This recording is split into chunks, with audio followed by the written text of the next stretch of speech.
How do, guys? Great to be back after a couple of weeks hiatus. Hope you're all well, and hope you've all been buying some, good bargains if you've been Blu-ray hunting.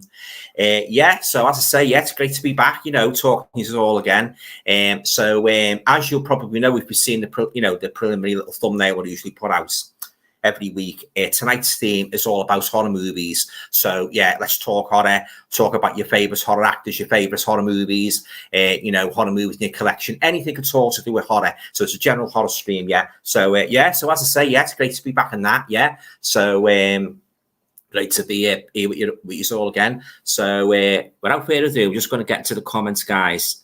So we've got a couple of people in the room now. Rock and roll hell's here. You okay, mate? The return of the king. Yeah, not Elvis Presley, but the king of the Scouser channel. Yeah. Cheers, mate. Thanks for dropping by. Pete's here. You all right, Pete? Yeah. Nice to see you again. Yeah. Great to be back. Yeah. Thanks for dropping by, mate. Yeah. Rock and roll hell. Evening, peace. Yeah. Am I dead? Yes. Hello, Alan, everyone. You okay? Thanks for dropping by. Nice to chat to you again. Pete's saying, hey, Alex, hope you're well, mate. Richard Brown, I'll tell you what horror is. My DVD player has stopped working. I know the feeling, mate, And you know what annoys me? Sometimes when I'm watching a movie and all of a sudden the picture will go momentarily blank. Just a total black screen. It lasts for about 4 to 5 seconds and the picture comes back on again. Do any of you guys experiencing that? When you're watching movies, that you sort of like you think the movie's going to go off, and then all of a sudden it comes back on again. And another thing I hate, guys, is the when the people are talking, the speech falls behind a couple of seconds with the lips. So it's like watching a very poorly dubbed spaghetti western. So what I've got to do, I've got to press the pause button to get the sort of like the speech back again. So by the way, talking of speech, if there's any problems with the stream tonight, either visually or with the audio, let me know, because I don't want to go on and not knowing if there's any problems. So let me know, guys, if there's any problems with the sound, the sound and the visuals. Cheers.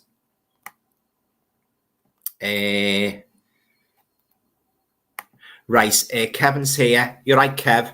Hi, Alan. Hope you're well. I'm not too bad. Thanks, Kev. Hope you are too. Thanks for dropping by. Great to be back, as I say, after a couple of weeks hiatus. The grey man, hey man, what's up? Jeff Joffrey, hi. You okay, Jeff? Thanks for dropping by, and thanks for leaving the comments under my videos. Really appreciating that. I love talking to me subscribers about movies and that. Reading the comments and that, and replying to the comments. So cheers, guys. I really appreciate it. Gina's here. Hi, Alan, everyone. You okay, Gina? Thanks for stopping by. Nice to see you. To see you, nice. Kevin William Wardle is saying, I hope it's not nice of the big heat tonight. No, I don't think so. We've got enough heat. We've got enough heat in the daytime. That was a movie. Wasn't it? Starring Christopher Lee. Starring Christopher Lee and Peter Cushing. I wasn't too keen on that. I saw it last year. I think it was on Amazon. Amazon Prime. Wasn't too keen on it. Not one of their best movies. And I'm talking about Peter Cushing and Christopher Lee. I've just been watching a fantastic DVD. It's 2 hours long. It's all about the history of Hammer films. It's very, very good. Just watched the last part last night, and it just starts off with Hammer in the humble beginnings and that, and how he rose to become a major name in the world of horror cinema. So I highly recommend it, guys. It's a fantastic documentary. Jeff's saying, Alan, I've just discovered Whisper to a Scream, 1987, starring Vincent Price. You seeing it? I've got that one in my collection. Different stories, isn't it? I've got that one. Quite hard to get that now. Gina's saying, yes, I've experienced the momentary black screen. It's a bloody pain, isn't it, that? I don't know what causes that, and as I say, the part with the speech falls behind, sort of like you think as if, as I say, it's like a very, very badly dubbed spaghetti western, I get that quite a lot, actually, on me 4Ks and the Blu-rays. Not so much on the DVDs, but it's mostly on the Blu-rays and the on the 4Ks. Yeah.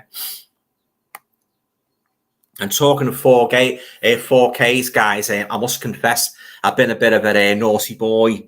I've been splashing out a little bit, not too much, mind, but I've been splashing out on a couple of my favourites there. The Universal monsters. I've always wanted to own them on 4K, and I know some people say there's not much difference with a lot of the movies with the 4K, but I've been watching a lot of videos on these Universal movies, and by all accounts they are worth buying. So I've treated myself to I saw them getting sold singly on eBay, so I bought the Wolfman, Frankenstein, and Dracula, the originals, from the the Wolfman was from 1941, but I bought the Karloff Frankenstein from 1931 and the Dracula one also from 1931. I haven't got them yet. So, and also I've got while we're on the subject of 4Ks, I've got the Child's Play, the Chucky, the first three.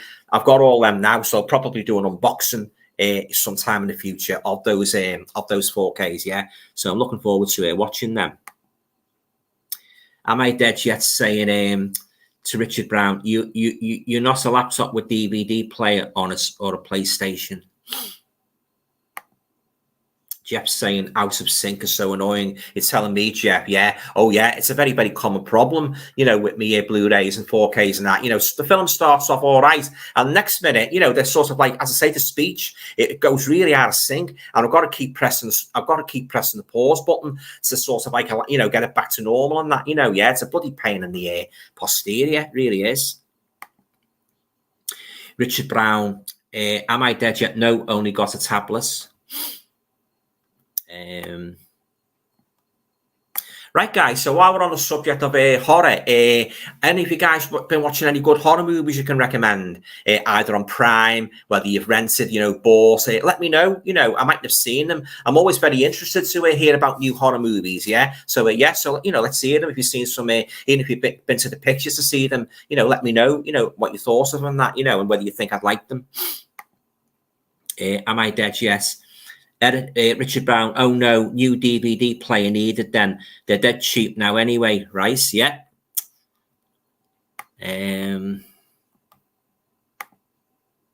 Right. Brian Gilson is saying, hi Alan. You okay, Brian? Thanks for turning up, mate. How are you? I'm not too bad, thanks, Brian. Yeah, not too bad. I think I had that documentary too. It is The Flesh and Blood, The Heritage of Hammer. That's the one. It's very good, yeah, really good, yeah. And I tell you what, especially I enjoyed in that, Brian. I like the rare clips of Christopher Lee and Peter Cushing. They actually narrate it. They take it in turns to narrate it, but you'd also get clips of them, backstage on some of the movies. And it's very good, yeah. It's very interesting, and it also touches on the non-Hammer horror movies as well, like in likes of On the Buses, So yeah, if you're a Hammer fan, definitely recommend that one. Kevin's saying usually the blank screen could be a cable issue, right? Richard Brown, am I dead yet? Probably got a multi-region DVD player. Well, I've got a multi-region Blu-ray player. It's a picture quality is fantastic, and alongside with the 4K telly, yeah. So yeah, really made up. But that's the only thing, really, as I say, the out of sync, the speech and that. And when it goes off and comes back on after about 3 or 4 seconds, very, very annoying. And some movies tend to do it more than others, So I don't know if it's a compatibility issue, but yeah, it's a bloody pain, as I say, real pain. Rock and Roll Health saying, I had a problem with out of sync 4Ks. Turns out I'd fiddled with a setting on the 4K player, so I reset it back to factory settings, and the issue was fixed. So that's good, yeah. Yeah, I suppose you've got to try all these things, haven't you? You've got to sort of like eliminate everything until you get to the actually pinpoints what's actually causing the issue. Yeah. So yeah, I'll have to look further into this. Like, as I say, it's a blooming nuisance.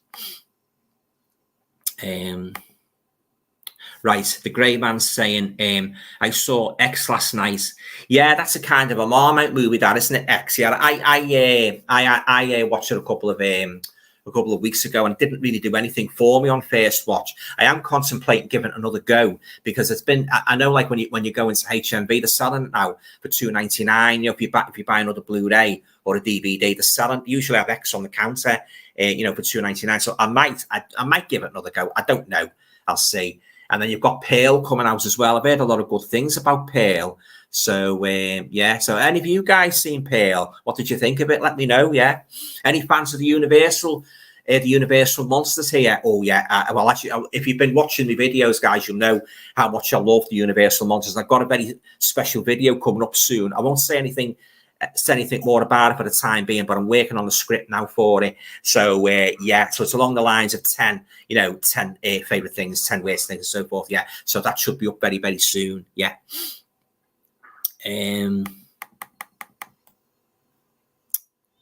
Right. Kevin's saying, for sync issues, try and update the player's firmware. That might sort it. I'll try that, Kev. Yeah. I haven't updated my Blu-ray player for ages now. So I'll look into that, and also the television settings as well, because sometimes you have to update them as well. So it might be worth a try. So thanks for that tip, Kev. I really appreciate it. Jeff's saying, Alan, yet more problems with the new Salem's lot. So many delays, reboots. Oh, God bless us.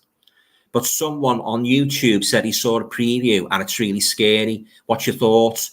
Well, I will watch it. Definitely will watch it, because I'm a huge fan of both the novel by Stephen King and also the 1979 Toby Hooper TV movie, starred David Soul and James Mason. Loved those two.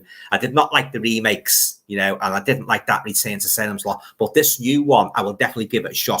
But I don't go to the cinema now, so I'll most probably rent it or buy it on Blu-ray. I'm not holding my expectations too high, because there's been a lot of movies where I've been profoundly disappointed with, so I'm sort of like, I'm just going to take it step by step, and when it comes out and that, I'll watch it and I'll give me verdict then. Yeah. So I just see how it goes. Like, yeah, I hope they don't put any comedy in. There's one thing, I've said this before, guys, in my videos. One thing I don't like when they put unnecessary comedy into a horror movie, because in my honest opinion, I think that detracts from the enjoyability factor of the terror of the horror movie. But I make allowance for when it's well done. American Werewolf in London, I've said this before, American Werewolf in London is a great example, getting the balance right between the horror and the comedy. Another good example is the Sharon Tate movie, Dance of the Vampires. I don't know if any of you guys seen that one, the Roman Polanski one. Again, they got the horror aspect and the comedy aspect just right. I'll give you the third example, guys. Abbott and Costello and Me Frankenstein. Again, they got the comedy and the horror just right, because the monsters played it straight. Larry Talbot as the Wolfman, not Boris Karloff. He was due to be in it, but it was Glenn Strange actually that played the monster. So you've got Glenn Strange and you've got Bela Lugosi reprising his role as Dracula. Now, that was very, very well done. I think I'd even go as far as to say that's my all-time favourite horror comedy. It's right up there with American Werewolf in London, Dance of the Vampires. They're my top three horror comedies. But I don't really go for the likes of, spoofs like Scary Movie, things like that, Repossessed, the spoof of The Exorcist. Nothing like, not really my cup of tea. It's very, very hard, as I say. There's one horror comedy, guys, I'm thinking about checking out. The Dracula one with Leslie Nielsen in. I'm thinking about checking that one out. Yeah. What's it called? Not Love at First Bite. That was the George Hamilton one. Yeah, but you most probably know the one I mean. The one with Leslie Nielsen where he plays Dracula. I might check that one out. I've heard a lot of good things about that. The Whole Makeover is saying 60-minute makeover is currently wanting new entrants. You could do it new. Oh, here we go. We've got a nutcase in. Come on, moderators. Get your hands on your buzzers. Away, missus. Where did he get these people from? Honestly, I thought it was going too long before you get a nutcase on. Nothing better to do with your satellite. Go and watch Eurovision or something. Don't be coming on my stream causing an upheaval. You're not welcome. I'm telling you now. I could use stronger language, but I don't swear on my channels.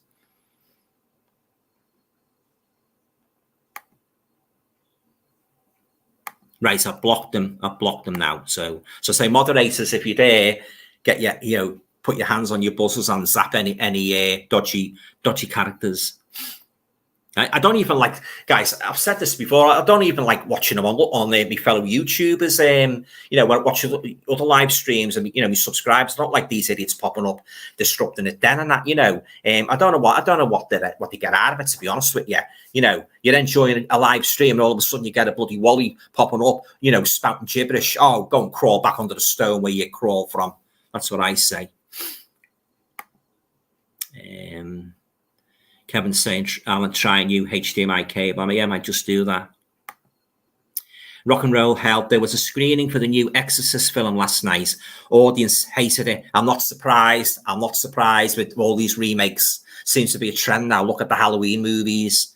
Some say they cannot see how reshoots could fix it. Yeah, I don't think it'd be up to the original 1973, the one that scared the pants off half the world. Yeah, I don't think, as I say, they can go on remaking these classic movies till the cows come home, and very, very few, if any, are as good as the original. Well, that's just my opinion,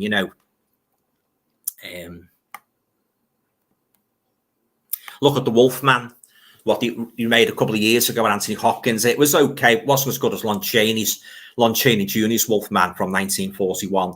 Yeah, the thing about Lon Chaney Jr., I've said this before, he put character into the Wolfman. You really felt sorry for him. And the transformation scenes, that and the makeup by Jack Pierce, oh, fantastic, yeah. Same with Boris Karloff with the Frankenstein monster. Again, a multi-layered character. He was a monster, but at the same time, you felt that little bit of pity for him, Yeah, but I was just like, yeah, the Wolfman remake, I was very, very disappointed with it, But I did like the special effects. I like the way the creature, he bounded through the woods on all fours, didn't he? And the way he attacked them all in the jail and that, and broke out the jail and that, where he got him strapped to the chair. There was some scenes, and I like, and the part where he jumps up onto the roof and that, and that you see the moon in the sky, and he howls at the moon. That's quite an iconic shot. That's a real big nod to Lon Chaney's Wolfman. But other than that, I was disappointed with it. Kevin's saying, I watched Cocaine Bear. Oh, yeah, I've heard a few people saying about that Cocaine Bear with my son. Quite gory and funny. I'll have to check that out. Yeah, I tell you what, I didn't like, Kev, that Winnie the Pooh, Blood and Honey. Yeah, I didn't like that at all. I'm actually glad I rented it out actually on Prime. Because that's what I'm going to do now, guys. Some of these movies are coming out. I'm going to test the waters first. I'm going to rent them on Prime, and if I decide, I like them on Prime, then and only then will I fork out, for the Blu-ray or the DVD or whatever. But oh yeah, I did not like that stupid Winnie the Pooh, Blood and Honey. It was awful movie. But then suppose it's a kind of a Marmite one. I know some people do like it and some people hate it, but I hated it. It was rubbish.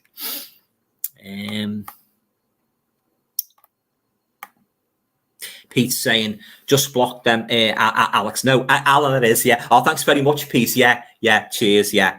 They're nuisances, them, like they really are. As I say, wouldn't you think they'd have better things to do, than sort of like encroach on people's streams and that, Yeah, they must lead very sad lives. That's all I've got to say. Thanks very much for doing that, Pete. I really appreciate it.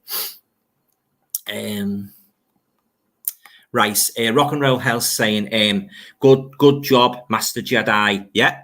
Certainly second that. Brian saying, thanks, Placendo guy. Yeah, definitely. Graham Powell saying, I had the same problem with my 4K player when I first bought it. I upgraded my cables. It's been great since. I might try that, Gray. Yeah. As I say, it's a bloody pain, like, it really is. Yeah. The picture going off on that and then coming back on. Bloody nuisance. So yeah. Oh, that's what I'd like to ask you guys. I don't know if any of you have been watching me videos recently, but I've done an unboxing of the 1975 Australian horror, The Picnic at Hanging Rock. Have any of you guys seen that? Have you got the new edition by Second Sight? What do you think of it? Do you like the movie in general? Have you read the novel? Yeah, let me know your thoughts about that. Yeah. It's one of those movies. It's like a subtle horror movie, and that it is a bit of a slow burn to start off with, but oh boy, does it get dark at the end. Yeah, that's all I'll say. If you haven't seen it, check it out. Yeah. Jeff's saying, nice one, Placendo guy. Yeah, definitely, yeah.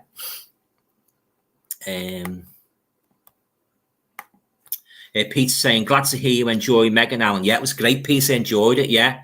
We'll have to check us out soon. I think he'll enjoy it, mate. Yeah, it was very good. Yeah, it was something different in that. You know, it was similar. It was similar to Chucky, but again, it was his own kind of movie in that. You know, because like Megan, like she was, different in many ways, like more technical aspect to it. But I think he'll enjoy it. Yeah, check it out. Yeah, lovely color as well. Yeah, very well done as well. You know, the special effects. Rock and roll health saying Megan was great. Yeah, definitely. Glad it wasn't just a Chucky clone. Yeah, I feared that initially when I watched it. I thought to myself, are we going to get a female version of Chucky here? But as I just said to Pete, I was pleasantly surprised. You know, I really enjoyed it, and I've kept it in my collection, and I'll watch it again. You know, so yeah, fantastic. Yeah, they're gonna do a sequel, but that won't be out until 2 years' time. So I'm looking forward to that. Yeah, very, very well done movie, Megan. I thoroughly enjoyed it. Gina's saying, I enjoyed your review of Picnic at Hanging Rock. Oh, thanks very much, Gina. Appreciate that. Yeah, it's one of my favourite films. I'd really like to get that box set. Yeah. It's a bit pricey, I grant you, but I put a couple of bob by, you know, and got it and that. But yes, lovely edition. That, you know, you've got like the box and that. And you've got the novel, and you've got the 4K, and all those juicy features. I'm a sucker for juicy features, you know. I'm not talking about juicy faces. I'm talking about, you know, on the actual disc and that, you know, all the extras and that. Yeah, but I'm really made up with it. Yeah, I must probably watch that over the weekend. Yeah, Picnic Hanging Rock. As I say, it's a very, very subtle horror movie, you know, but it builds up and builds up and builds up. Yeah, great layer of mystery to it too.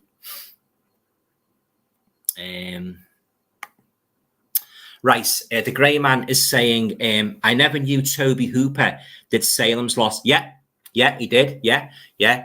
Of the Texas Chainsaw Massacre fame. Yeah, about talking about that. I recently got the, I got the box set, the other deluxe box set of the Texas Chainsaw Massacre. I also got the, it sits nice on my shelf side by side with the Picnic at Hanging Rock. So I've got the Texas Chainsaw Massacre, and I also got the remake of the Texas Chainsaw Massacre, which is one of the few remakes that I thoroughly enjoyed. Yeah, so I got that recently. So I've got the two Texas Chainsaw Massacres now. I've got the 1974 one, and I've got the was it 2004, 2003? The remake was made, which is much more gory and that. I love both of them. Yeah, equally, and for different reasons, obviously. I don't rate one higher than the other, but I love both of them, you know, because they're own separate films, even though it's sort of like revolves around the story, you know, of the Sawyer family. They've got their own sort of like special magic in their own individual ways, if you know what I mean. Yeah.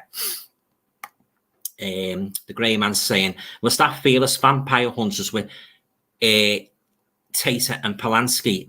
First time I've heard Sharon Tate referred to as a tater. Sharon Tate, you mean, and Roman Polanski. Yes, it was. Yeah, Roman Polanski directed it. Sharon Tate, yeah, she wears a red wig in it. A lot of people thought that was her own hair, actually. Yeah. Oh, talking of Sharon Tate, I've got another film. It came through the door today. It's not a horror movie, guys. It's Valley of the Dolls. You know, that one about Hollywood and that. You know, all starlets and that getting exploited. And have you seen Valley of the Dolls? It was made in 1967, and it's all about Hollywood, you know, the sharks and, you know, the producers and that, the casting couch and, you know, the drugs and that. It was the novel was written by Jacqueline Susan, I think. So that popped through the door today. So I'm looking forward to checking that out. Again, it's got a lot of juicy features on it. So I'm looking forward, including an interview with Sharon Tate. Yeah. So I'm looking forward to watching that. I've got a biography as well. I got that this week. I've never read it before. Yeah. So, I love Sharon Tate. Yeah. And I hope to do it sometime in the future, guys. I hope to do a future list of my favorite, my top 5 Sharon Tate movies. Yeah. So stay tuned for that. The Grey Man, The Vampire Slayers. It's had a couple of titles that, yeah, The Fearless Vampire Killers. Pardon me, but my teeth are in your neck. And Dance of the Vampires. But I first saw it back in the 70s, and it was shown late on a Friday night, and it was called Dance of the Vampires. So that's the title I instantly associate with it, even though it's had quite a few other titles Dance of the Vampires is the one that clicks right away in my head. You know, when you mention the movie, I love that movie. My mum hates it; she thinks it's bloody ridiculous, but I love it. You know, and oh yeah, I love it. Yeah, I'll be watching it again very, very soon. Yeah, my mum thought it was corny where the you know, when they were escaping, when Sharon Tate and Roman Polanski escaping from the castle, and all the vampires chase after them, and they go down like this snowy slope. And what do? The vampires, they use the bloody coffins as sledge. They use the bloody coffins as sleighs, and he slayed down the bloody snowy hill after Sharon Tate and Roman Polanski. Oh, it's fun. Yeah, if you haven't seen it, guys, I highly recommend it. You'll enjoy it. Yeah. Dance of the Vampires. I've got the Blu-ray of it. Yeah, so I think it's a great movie. Yeah, and the part where the gay vampire chases Roman Polanski all around the bloody castle, that's hilarious. That it's quite creepy in parts as well. You know, yeah, you know the main vampire. He's like a Dracula character. He's played by a guy called Ferdy Mayne. Oh, he's great. He gives a great performance. Yeah, highly recommend that one if you haven't seen it. But yeah, very, very enjoyable movie. Right, back to the comments. The Grey Man saying regarding the Leslie Nielsen film I referred to earlier, Dead and Loving It. That's the one. Dead and Loving It. Yeah. I might get the Blu-ray of that. Another Blu-ray I'd like, guys. I saw it years ago. Any of you guys heard of a movie called The Monster Squad, which stars all the famous monsters like these? I don't remember too much about it because it's years since I saw it, but it's about these gang of teenagers. They bring all the monsters back, you know, the Universal monsters and that, you know, for a specific mission. I don't remember what the mission is. I don't know if it's to exact vengeance on a gang of yobs. I don't know exactly the full story, but I do remember all the famous monsters in it and that, you know, Dracula, the Wolfman, Frankenstein's monster, you know, the creature. Yeah. So I might pick the Blu-ray of that up. Yeah. The Monster Squad, real fun movie that. Am I Dead? Yes. Dead and Loving. Yeah, that's it. Sorry. Right. Rock and Roll Hell is saying Repossessed was a lap too. Oh yeah. The Linda Blair spoof Exorcist. Yeah. Leslie Nielsen was in that. Yeah. Didn't he play the priest in that? Yeah, the Leslie Nielsen, Linda Blair Exorcist spoof. Yeah. I'm sure Leslie Nielsen plays a priest in that. Jeff Joffe. Yeah, I usually steer clear of comedy horrors, either makers horror or comedy. Exactly. Yeah, definitely, Jeff. Often both don't mix. I know, yeah. What they sometimes do, these producers, like they're making a horror movie and they sort of like, oh, put a little bit, we'll pepper some humor in, and you know, they only have to have one duck scene, and for me, the movie just takes an almighty nosedive. You know, if they put just one corny scene in it, you know, say for instance, like they're getting chased by a gang of monsters and that, and some of them might come out with a wisecrack, showing they're not really scared. Oh yeah, it loses its credibility for me, guys. It really does. Yeah, I don't like that sort of thing. But as I say, with the likes of Abbott and Costello, you can expect that because they were known for their humour and that, you know. But what I liked about that, as I say, the monsters played it straight. You know, they didn't really come out with any wisecracks. You know, like the Freddy Krueger movies, which was spoilt when he started making Freddy Krueger come out with wisecracks. I didn't like that, guys. I've said it before. You know, I only like the first three, and I'm surprised that part two, you know, a lot of people don't like it. I love it. I absolutely love it. I think it's very close to being as good as number one. Yeah, Freddy's Revenge. I love that one. You're very, very serious. Jesse, where he possesses Jesse. I love that one. Freddy's Revenge. Yeah, very, very underrated Elm Street movie. But obviously the first one's the best. I first watched A Nightmare on Elm Street when I got my video recorded in 1986, and I loved it. And then, of course, I watched Freddy's Revenge. That was another revelation. Nightmare on Elm Street Part 3, The Dream Warriors. Yeah, it started creeping in there. Not much, but you got a little bit of humour where he says, like, that he puts that girl's head through the window, doesn't he? Welcome to primetime TV, bitch. He says something like that, doesn't he? Yeah. You could see it's starting to creep in, the humour. Yeah, but after that, took a big nosedive, guys. All the rest of the Nightmare on Elm Street movies, which was a shame because Freddy's a good character. I didn't like the series either, Freddy's Night. Oh, that was terrible. I watched that in 1989. Oh, I didn't like that. The stories were awful. And I believe they've released that. I think they've released it on Blu-ray, if I'm not very much mistaken. Yeah, but I wouldn't buy it, guys. I didn't care for it.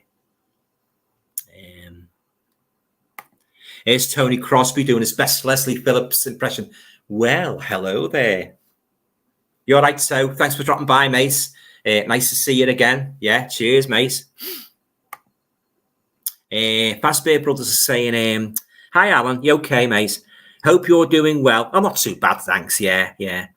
The maniacs in the stream are being dealt with, but they still pop up on your end. I know the bloody nuisances. Yeah, they really are. I can think of a stronger word to describe them, but as I say, I don't spout expletives on my channel. But yeah, they are the real pain, and the real pain in the backside, and that, you know, as I said to Pete before, wouldn't you think they'd have better things to do than go on people's streams and, you know, cause a bloody nuisance? Yeah, must lead very sad lives. That's all I've got to say.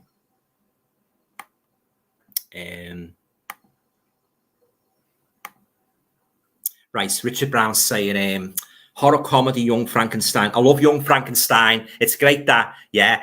I haven't got that one in my collection. I've only seen it like on telly and that, you know. But I'd like to get the Blu-ray of that, Young Frankenstein. Yeah, it's a real nod, isn't it, to the Universal movies, especially Son of Frankenstein. Yeah. And Gene Wilder, is it Frankenstein? It's Frankenstein or Frankenstein. Yeah, I love that. And where the monsters, he does like a Fred Astaire rendition, doesn't he, with a top hat on and a cane and that. I love Teddy Gar and that as well. Yeah. And talking to Teddy Gar, guys, I saw a film with it a good few years ago. It's a war movie. It's called To Catch a King, and it stars Robert Wagner, and it's really good. If you ever get it, type it in on Amazon, and if you can get the Blu-ray, I've still got the old VHS upstairs, what I bought years ago. To Catch a King, yeah. It's starring Teddy Gar. It's really good. It's a real good action-packed war movie, yeah. So I might see if I can get the Blu-ray of that, actually. But oh yeah, very, very enjoyable, yeah. And Teddy Gar looks absolutely stunning in it, you know, yeah. So watch out for that one, To Catch a King. It's great. And she was in Mr. Mom as well, wasn't she, Teddy Gar? Yeah. It's very sad now the way she's gone. Like she's in bad health. Yeah. It's a great shame. Brian's saying, Fright Night is a good horror comedy. Fright Night is a very good horror comedy. Yeah, forgot about that one. Fright Night. I love Fright Night. Yeah. I especially love Roddy McDowall's performance as the TV vampire expert, and that he gets dragged in, doesn't he? You know, with the lad having the neighbor as the vampire. Yeah, I love Fright Night. I've got the Blu-ray of that. I didn't like the second one. I thought that was a load of baloney. That. Didn't like that at all, but I love the first one. I think I think that's one of the greatest horror movies of the 1980s, guys. Fright Night, yeah, love it, absolutely love it. Jeff Joppy's saying The Exorcist never scared me, but Omen 1 and Omen 2 did, along with, of course, Salem's Lot from 1979. Yeah, there's a lot of people say The Exorcist scared them. Then a lot of people say it was funny, and then they say the same thing about The Omen, don't they? I suppose it's like different people are frightened by different things, aren't they? You know, but in regards to The Omen, I've said this before, although Damien, he was the main antagonist of the movie, I thought Mrs. Baylock, played by Billy Whitelaw, was more creepy. Don't get me wrong, I thought that the guy who played Damien did a fantastic job because he did have a creepy look about him, but there was something about his guardian, Billy Whitelaw, that really sent shivers down my spine, you know, especially where she creeps into the hospital and throws Leah Remick out the window. Oh, she's real creepy here, Billy Whitelaw. Very fine actress, yeah. She's good in Twisted Nerve as well. I recently got the Blu-ray of that. Oh, she's great, Billy Whitelaw, yeah. But yeah, as I say, different people are frightened by different things, aren't they? You know, a lot of people were creeped out by the very first Blair Witch Project. You know, they were terrified. I didn't think it was much at all. I'm not a great fan of found footage movie, guys. I've said this before. I don't like them. The only real one I like is one called Creep. I've spoke about this one in previous streams, where you get this guy, he's dying. I think he's got cancer. And he's a bit of a weirdo, and he lives in the backwoods of America. and he wants this fella. He's sort of like a photographer, you know, he's an expert in photography. He wants him to go along and do a film of him to, you know, to lead to his son, you know, before he dies and that. But he starts acting strangely and that, you know, he puts sort of like horror masks on and that, and he just acts strange, and he's a really creepy dude. He really is, yeah. So if you haven't seen that one, not to be confused with the other creep about the girl on the railway platform, that's a British one. That's a great one. That it's not a found footage one, but it's a fantastic one. That so the two creeps you can't go wrong with. You can't go wrong with the two creeps, providing you don't mind found footage. I thought that was very well done. That one where the guy goes to film him, you know, when he's dying, like, and I thought that was very well done. I was pleasantly surprised actually, because when I first saw it was a found footage movie, I did have reservations, but when I watched it, I thought that was a real good one. That, but I did watch the second one and I didn't like it. They brought the same character back, you know, the weirdos who he wanted to do a film, you know, to give to his son before he passed away. He was in it again, but this time they had a girl in it. They had like a girl. Yeah, I didn't like it. It was an awful sequel, that Creep 2. But the first one's very good.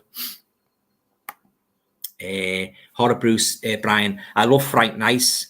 They knew Nicolas Cage Dracula movie. Renfield was great too. I've heard mixed opinions about that one, Horror Bruce. The new Renfield. I've seen trailers of it, and yeah, I don't know really. Yeah, again, if they put, you know, a lot of unnecessary comedy in, it's going to dilute it for me to the point of it. I'll switch it off, you know. But yeah, I don't know. I might check it out, like if it's cheap and that after it's been out for a few months and that, if it's you know, it's reduced, I might check it out. But I certainly won't be going to the cinema to watch it, and I don't think I'll be renting when it comes out on Blu-ray, say for what, $14.99. I don't think I'll be forking out for that. I think I'll let it go down in price first, and then I'll get it. There's another Dracula movie coming out, guys. I don't know if you know. You know when Dracula in the novel, when he first came to England, to Whitby, he was on the ship, wasn't he, called the Demeter? And when he was on the Demeter, he wiped all the crew out. He killed all the crew. He slaughtered them, and he tied the captain to the wheel and that. Well, what they've done, guys, they've made a movie centering on that particular episode in Dracula's life, where Dracula's on the Demeter and he slaughters all the crew. I've seen the trailers of it, but when you see Dracula, he doesn't look like Christopher Lee or the Nicolas Cage one. He looks more like the Nosferatu one, as played by Max Schreck, you know, in the 1922, because he's got like a baldy end. He's got pointed ears. So yeah, check that out. I think it's called The Voyage of the Demeter. Yeah. So I watched the trailer a couple of nights ago, and I thought it looks really good. You know, yeah. So check that out. Yeah, more serious than the Nicolas Cage one.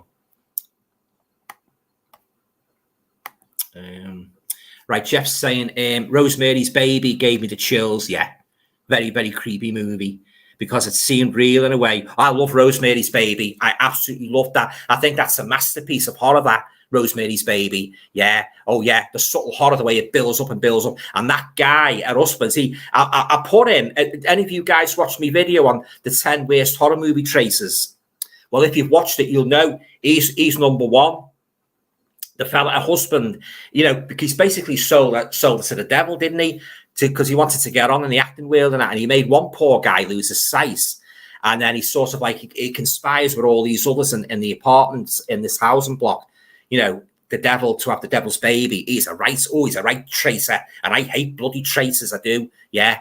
Oh, God, yeah, he's a real slimy traitor, yeah. Guy Woodhouse, played by John Cassavetes, yeah. So if you haven't watched my video, it's the 10 worst horror movie traitors, yeah, go along and watch it, you know, when you've got spare moments. I think you'll enjoy it, and he's number one, yeah. Oh, he's one of the worst, slimiest people I've ever seen in a horror movie, yeah. Oh, he's a real B, he really is, yeah. Poor Rosemary and that, yeah, it was very, very well done, Rosemary's Baby, Roman Polanski, yeah, I love Rosemary's Baby. They actually done a sequel, you know. I think it was a TV movie. It was called Whatever Happened to Rosemary's Baby. I think I've seen clips of it on YouTube. Yeah, I don't really know too much about it. I've got the sequel, The Son of Rosemary. I haven't read it yet, so I've got that to read. Yeah, but IR11. Yeah, oh yeah, I love Rosemary's Baby. It's one of my all-time favorite horror movies. Excellent performances all around. You know, great movie.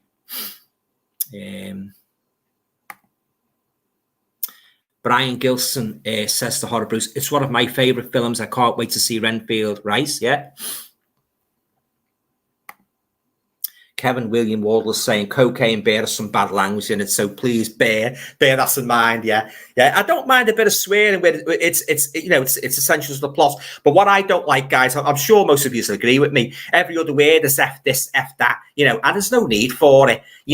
Every second I've watched many a film where there's every second or third word is F and that. There's just no need for it, especially when kids are watching. You don't want to be listening to that, But if it's essential to the plot, say somebody hurts themselves, rather than say, oh dear, they'll drop an F-bomb. That's fine, because that happens in real life. You're not going to say when you're sort of like nailing, you've got the hammer and you're sort of like banging the nail in. If you bang your thumb, you're not going to say, oh dear. You're going to come out with something much stronger, aren't you? So I don't mind it when it's due, when it's essential to ball. But if it's used unnecessarily in ordinary conversation, I don't like that at all. And I don't like a lot of what's the name in the horror movies. A lot of teenagers. Well, you'll know this, guys. If you've been following my channel. I don't like a lot of teenagers. Drunken teenagers. Cavorting in the woods and that. There's not much acting daft generally in that. And you might get a real annoying character among them and that we think he's God's gift to women. He starts posing and that, I done actually a rather funny video on one of those movies a while back. This sort of same character, he thought he was God's gift to women. I think he was a teenager. I think he was about 45 and he's acting like a young stud of 16. He was posing like in swimming trunks that looked too tight for him. And he's like that on the beach and that. Oh, it's funny. Yeah. It's Pool Party Massacre, it's called. Yeah, so check that out if you want a good laugh. Yeah, I'm actually going to do it. I'm actually going to do a top 10 of my most irritating characters in horror movies. Once I've got all of this and that, so stay tuned for that. That'll be a lot of fun. Yeah, because there's been some real irritating characters, guys, in horror movies. I'm sure you agree. Some irritating characters, and I think if you can name some now during the stream, I'd be very interested because you might know some I've never seen, really annoying characters, real daft characters and that, so let's have them if you know some. Yeah, that's the fun side of horror as well as the serious side. That's the fun side of horror, yeah. Amy Dead yet saying, Picnic at Hanging Rock wasn't the guy from Wolf Creek in that. I believe he was, John Jarvis, yeah, a very, very young John Jarvis, yeah. He was in quite a few Australian movies before he landed the part of John Jarvis in Wolf Creek. Yeah, he's a good actor. Mick Taylor, he played Mick Taylor in Wolf Creek, but the actor, of course, is John Jarvis. Yeah, he's a great actor. Tony's saying the scariest movie for me was The Wicker Man. Oh, I love The Wicker Man. Again, like Rosemary's Baby. Oh yeah, definitely number one horror for me.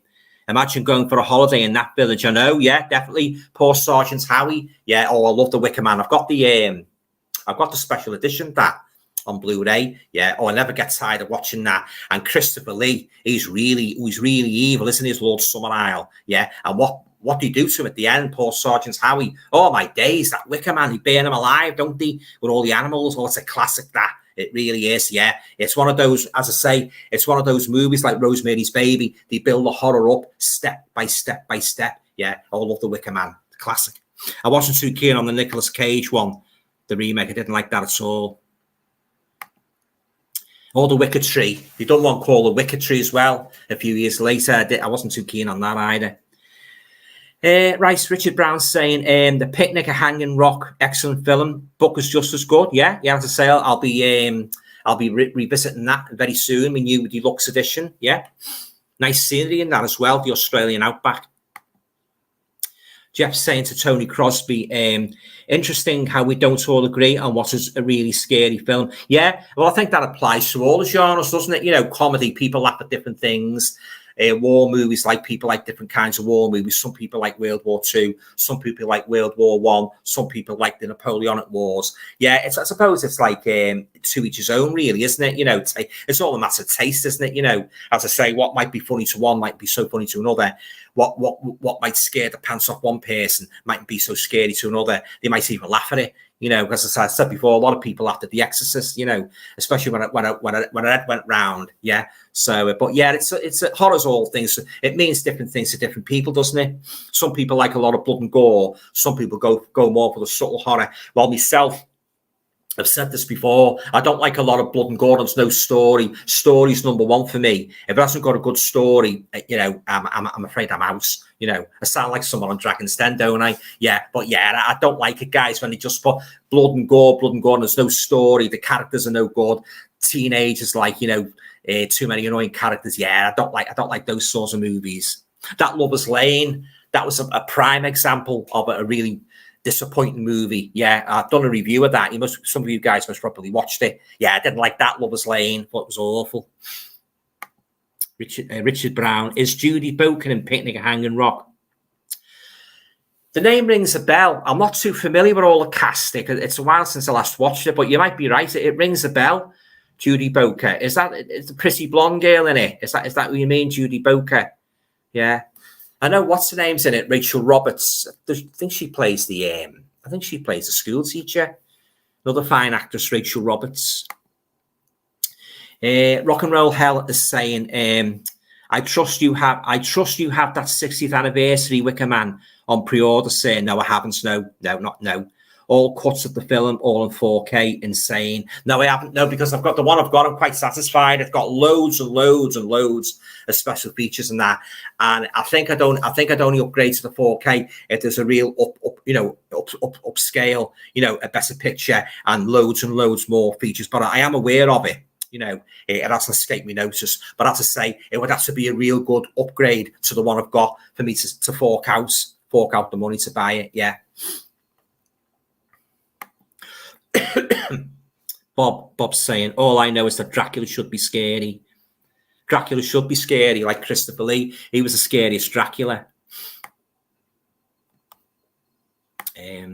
Jeff's saying, I watched that Wolf Creek once and it was just too nasty for me. Oh, you didn't like it? It is a nasty movie, Jeff. Yeah. It's not suitable for people of a nervous disposition because he's an absolute swine in it. And the second one as well. He's equally evil.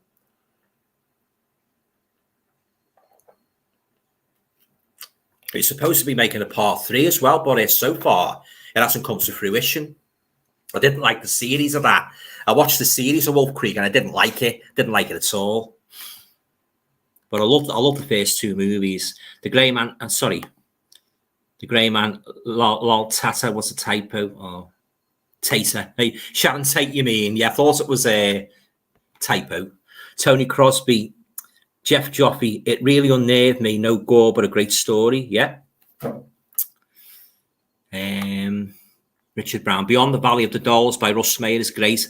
As a good psycho in it. Do you know what? I haven't seen that one, Beyond the Valley of the Dolls. I'll have to check that out. Yeah, Sharon Tate's not in it. I know that. But it's an entirely different story, isn't it? Yeah, Beyond the Valley. So you like that one then, Richard? Yeah. I'll have to check that out. Yeah. Doesn't it revolve around the rock group, this one, rather than the Hollywood actresses? I'll have to check that out, Beyond the Valley of the Dolls.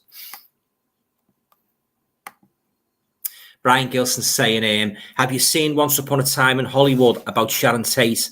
My sister says it's really good. I've got that on Blu-ray, yeah. When I first watched it, I'll have to be honest with you, Brian, I wasn't too keen on it, but I saw the Blu-ray and HMV going off cheap, so I thought, I'll give it another go, and the girl who plays that, she's absolutely stunning. Oh, what a lovely looking girl, plays Sharon Tate, yeah. Oh, she's gorgeous. I forget the name of the actress. Oh, but she's gorgeous. She's absolutely gorgeous. Got long blonde hair and she's got got a black sweater on and, boots and that. Oh, yeah. Oh, she's a lovely looking girl. Yeah. Oh, as of course the real Sharon Tate was, but yeah, I've got her on Blu. I haven't watched it yet. So I hope to watch that very, very soon. Give it another go. Yeah. Graham Powell's saying, The Wicker Man is out on 4K later in the year, right? The 50th anniversary edition got mine ordered. Oh, good stuff. Yeah, hope you enjoy it. Yeah, it's a fantastic movie, The Wicker Man. One of my favourites. Right, the Grey Man's saying, oh, cool. I never knew the alternative names. Yeah. Jeff's saying, Tony Crosby. Yeah, I get what you mean. Right. Tony's saying, I didn't know about the 50th box set. Cheers, guys. Must order. Right. Gina's saying, am I dead? Yes, John Jarratt was in Picnic at Hanging Rock. Yeah.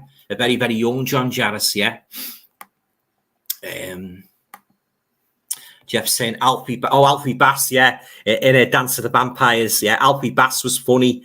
in Dance of the Vampires, yeah. But it was more his character and acting that he was funny. That was funny rather than him saying anything amusing. Yeah, I love Alfie Bass. He used to be in Bootsy and Snudge. I don't know if you remember that one. Yeah, I think it was it the early 60s, Bootsy and Snudge. Yeah, he's great, Alfie Bass, yeah. Yeah, I love the dopey guy as well, who beats with Roman Polanski, you know, the professor. I forget his name, and now, but he's a real bloody idiot, him, isn't he? You know, the worst possible vampire hunter you could employ to wipe out a castle of vampires was him. An old guy like him now, yeah. It's Professor.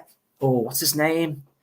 Not Professor Pretorius, something like that. Oh, but he's a right bloody dope, he really is, and that, you know. Yeah. Oh God. Not a patch on Peter Cushing when it comes to coming up against vampires.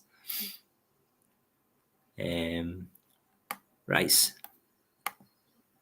Steve's saying, evening, Steve. The final movie of Sharon Tate was 12+1.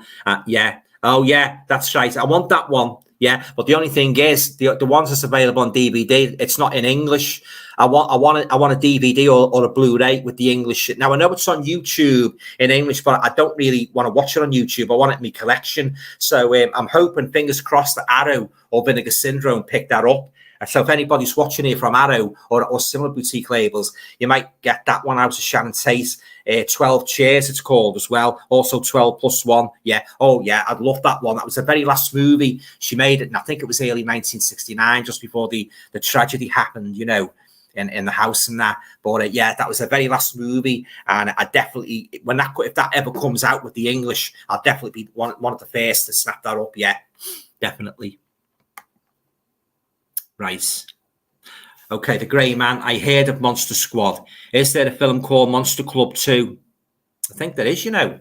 Yeah, I'm sure there's a film called The Monster Club with like 3 different stories. I saw that in the cinema and thought it was pretty scary. Oh, I know the one you mean now. Vincent Price, yeah, with B.A. Robertson, The Monster Club. It's an anthology movie.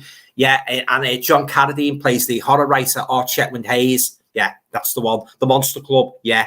I'm sure there was another one as well called The Monster Club. I think an American one. But that's the one. That's the one I'm just talking about now with Vincent Price. I've actually got that in the horror anthology collection. It's a great one. And B.A. Robertson's in it. He's in a nightclub singing. Yeah. Remember B.A. Robertson? He had a big hit in 1979 with Bang Bang. Yeah. My favourite B.A. Robertson song is To Be or Not to Be My Lover. That's a great one, that. Yeah, it was great, B.A. Robertson. Yeah, he's a great performer.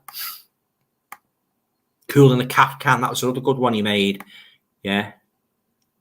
I think he was Scotch, actually. Am I Dead Yet? Saying to Gina. Yeah, thought he was. Great actor. Right. Horror Bruce is saying, The Monster Squad is amazing too. Sure, there's a famous line, Wolfman's got nards, haha, bit immature, but still funny. Yeah. I haven't watched it for a while, that one. Not the Monster Squad, the other one, what I said before, the Monster Club. But I definitely want that. I definitely want that one, the Monster Squad. The Grey Man, Freddy Krueger making dad jokes was pretty cringe. Yeah, everything about Freddy Krueger when he sank into humour was very, very cringe-worthy. It really was. You know, I thought, what the? Oh my God! I put my head in my hands. What have you done? What have you done to Freddy Krueger? They're making him like a bloody stand-up comedian. You know, oh, I don't want that, guys. I don't want me. It's like making Dracula a stand-up bloody comedian, isn't it? You know, I mean that one, that 3-part Dracula TV movies that was shown a few Christmases ago. Did any of you guys see that? I didn't like that either. He started coming out with bloody wisecracks when he was on the ship, the Demeter. You know, I don't want that sort of thing, guys. I mean, horror. You know, horror films should be horror films. You know, you don't want stupid, you know, spatterings of like humor what you can't laugh at. You know, there's a time and a place for that. You know. Right, Brian's saying Monster Squad is a good horror film. It's a great homage to the Universal monster movies. Yeah, that's right. Yeah, because you've got Dracula, the Wolfman, Frankenstein, the Creature, and the Mummy. Oh yeah, I'll definitely get that. I'll definitely pick that up on Blu-ray. Yeah, maybe next month. Am I Dead Yet? Saying yeah, too much comedy, ruin the Freddy Krueger and Chucky films. Exactly. Yeah, definitely. Yeah.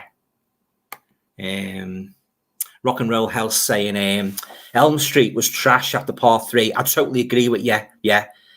there is said this New Nightmare was good, man. It was okay, New Nightmare, yeah, but I prefer the first three, you know. But you were right when you're saying after part three that it was trash. It really was, yeah. Once he started putting comedy in, you know, I thought this is it. The character's ruined.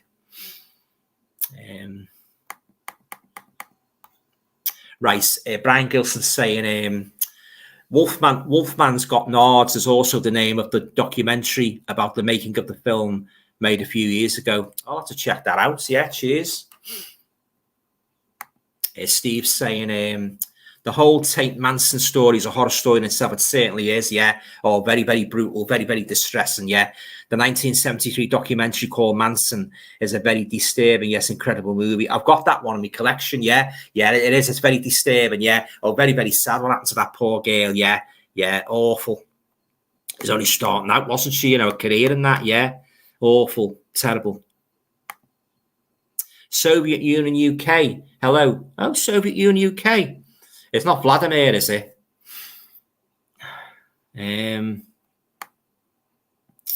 Right. Sorry, guys, the comments have just jumped a bit.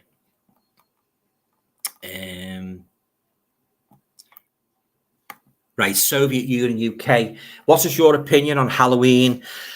Well, I like the first one from 1978. I like the second one. That could have been one big movie, that Halloween and Halloween 2. I don't like the third one. I don't like that. I didn't like the fact Michael Myers wasn't in it. Didn't like it. Although I do know it's got its fans, but I didn't like it. Yeah. After Halloween 1 and Halloween 2, yeah, they weren't really all that good, really. I didn't really like the last trilogy where he brought Jamie Lee Curtis back, Evil Dies Tonight. Oh, no. My favourite Halloweens are the original and Halloween 2 where he's in the hospital. I didn't the rest of them. Although I've got most of them in my collection. It was nice to see Jamie Lee Curtis back as Laurie Strode, but at the end of the day, he could have provided a better storyline, guys, in my opinion, yeah. Especially that last one, it was awful. But yeah, the first two classics.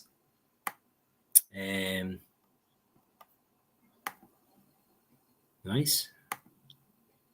The Grey Man, Frankenstein, not Frankenstein. That's it, yeah, young Frankenstein, yeah. Edward say, you okay, Edward? Thanks for dropping by, mate.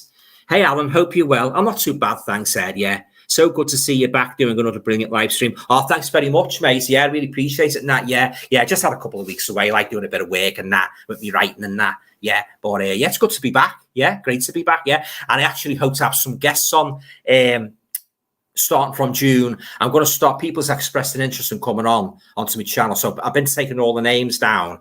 And then what I'm going to be doing, guys, I'm going to be sending, once the end of May draws near, I'm going to be sending out dates to people who want to come on my channel. So if you want to come on, you know, just send me a message and I'll put you on the list. I've got a list there.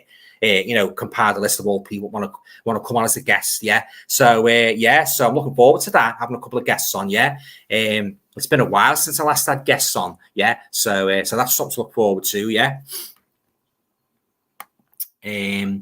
Dada de Beza. I hope I pronounced that correctly. Dada de Beza. An American Werewolf in London. Yeah. The best horror comedy. Yeah. Definitely. I love it. Yeah. And that's Scene on the Moors. Oh, my days. That sends shivers down my spine when his mate gets attacked. You know, the werewolf gorges on him, and that the way they've done it, you know, when tore him to shreds. Oh, it was real realistic. That the way they did that, you know. Oh, that's a great one. That American. I've got the Arrow special edition of that with all the features on. I love American Werewolf in London. Fantastic movie. Richard Brown saying Terry Garr was good in Close Encounters. Yeah, it's years since I saw Close Encounters. Yeah, you mean the Steven Spielberg one? Yeah, I wasn't too keen on that. Kevin's saying Abbott and Costello Meet Frankenstein is good. I have that on Blu-ray. Yeah, I've got it on Blu-ray as well, Kev, yeah, with the Universal monsters, the classic monsters, yeah. I love Abbott and Costello Meet Frankenstein. I remember when I was at school, you know, or when it used to be on the telly, or we'd all get together in the playground and talk about it and that, all the lads and that, and who do you like the favourite monster was, like the Wolfman, Frankenstein, and some of them reenact the parts and that, the Wolfman and that, where Luke Costello goes into the room and he picks an apple up and Talbot's changed, hasn't he? And the Wolfman comes out, I think he comes up behind the door and he's going to pounce on him.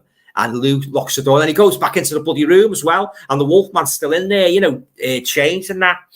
And then the part where Dracula kidnaps Luke Costello because he's going to take his brain out, isn't he? Put it into the monster. Yeah. Oh, that's a great one, that Abbott Costello. I think that's the best movie. Although I love all the movies, I think that's the best one. Abbott Costello meet Frankenstein. I quite liked Abbott Costello. Abbott Costello meet the Invisible Man. That was good. And Abbott Costello meet Dr. Jekyll and Mr. Hyde, with Boris Karloff. He played Dr. Jekyll and Mr. Hyde. That's a good one. Yeah, I love Abbott Costello. I've got the Blu-ray box set, the big box set of them with all the movies and that, and a book and that. Yeah. So, Abbott Costello. Yeah, I think they're my favourite comedy, comedy act. Yeah, they're fantastic. Right, the Grey Man's saying Monster Man was a decent horror with laughs, I thought. Right, I haven't seen Monster Man. Richard Brown says, sorry guys. Richard Brown says Billy Whitelaw was good in Frenzy. She was good in Frenzy. Yeah, that's another good one. Frenzy. Yeah, Alfred Hitchcock said that the movie he made when he came to London, and Barry Foster. Oh, he was a real terrifying, wasn't he? As Robert Rusk, the Necktie Strangler. Oh yeah, that's the third favourite Alfred Hitchcock movie after Psycho, The Birds, and Frenzy. Yeah, they're me three favourites. Alfred Hitchcock's. Steve saying Twisted Nerve is a brilliant movie. Indeed, it is. Yeah. Highwell Bennett is at his best, even better than Percy. Yeah, I love Twisted Nerve. Yeah, I watched the Blu-ray the other night. Oh, fantastic. Yeah, lovely quality as well. Picture quality. Yeah, it's great, that one. Am I Dead? Yeah, Deadly Advice, a dark horror comedy with Jane Horrick. And is that Imelda Staunton? You've seen that? No, I haven't seen it. Billy Whitelaw's also in that. Deadly Advice. And what year was that made? I'll have to check that one out. Yeah. You haven't seen that one.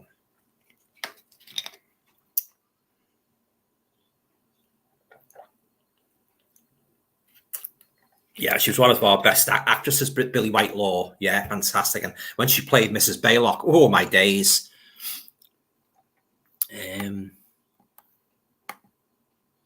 Right, Rock and Roll Hell is saying, I found Blair Witch Project scary because I used to go camping out in the woods quite a bit, right? So I put myself in their shoes. The things you hear at night is enough to make you need to. I can imagine, yeah, camping out at night in the dark woods. Your imagination will start playing tricks on you. I can quite imagine how creepy it is. That's something I've never done. I don't think I'd ever like to do. Camp out in the woods. Another thing, I don't think I'd like to live in these houses that's miles and miles in the wilderness. These like little cottages and that. Because you think of all these horror movies, wouldn't you? You've seen countless horror movies where the main protagonist takes a house on in the wilderness and that. Miles and miles and miles away from anywhere. And you think about all these. Well, I know I would. I think about all these horror movies, and especially if you lived on your own, your mind would start playing tricks on you. Oh yeah. I don't think I'd like to do that. No, definitely not. The Grey Man is saying, yeah, I saw the trailer, right? Chestnut F7, good evening. Sorry, guys, the comments have just jumped a bit. Good evening, Alan, everyone. You okay? Thanks for dropping by. Yeah, nice to talk to you again. Yeah, cheers.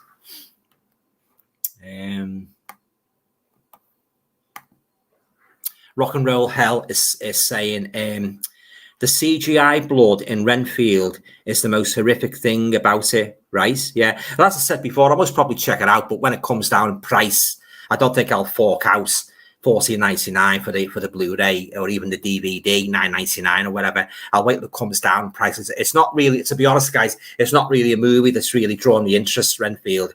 There's only one Dracula for me. You know what I'm going to say, don't you?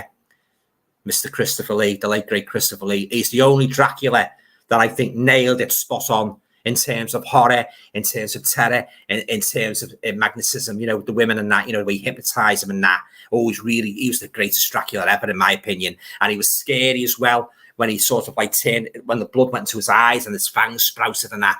He turned into a real demon, didn't he, Christopher Lee? Very, very noble as well, especially when in the first part where he welcomes Harker to his house and that. But oh yeah, Christopher Lee's the best Dracula. Second, I would say Bela. Gotta say Bela. He was really the first real popular Dracula, Universal Pictures, Bela Lugosi. I quite like what's the name as well, guys. Louis Jordan.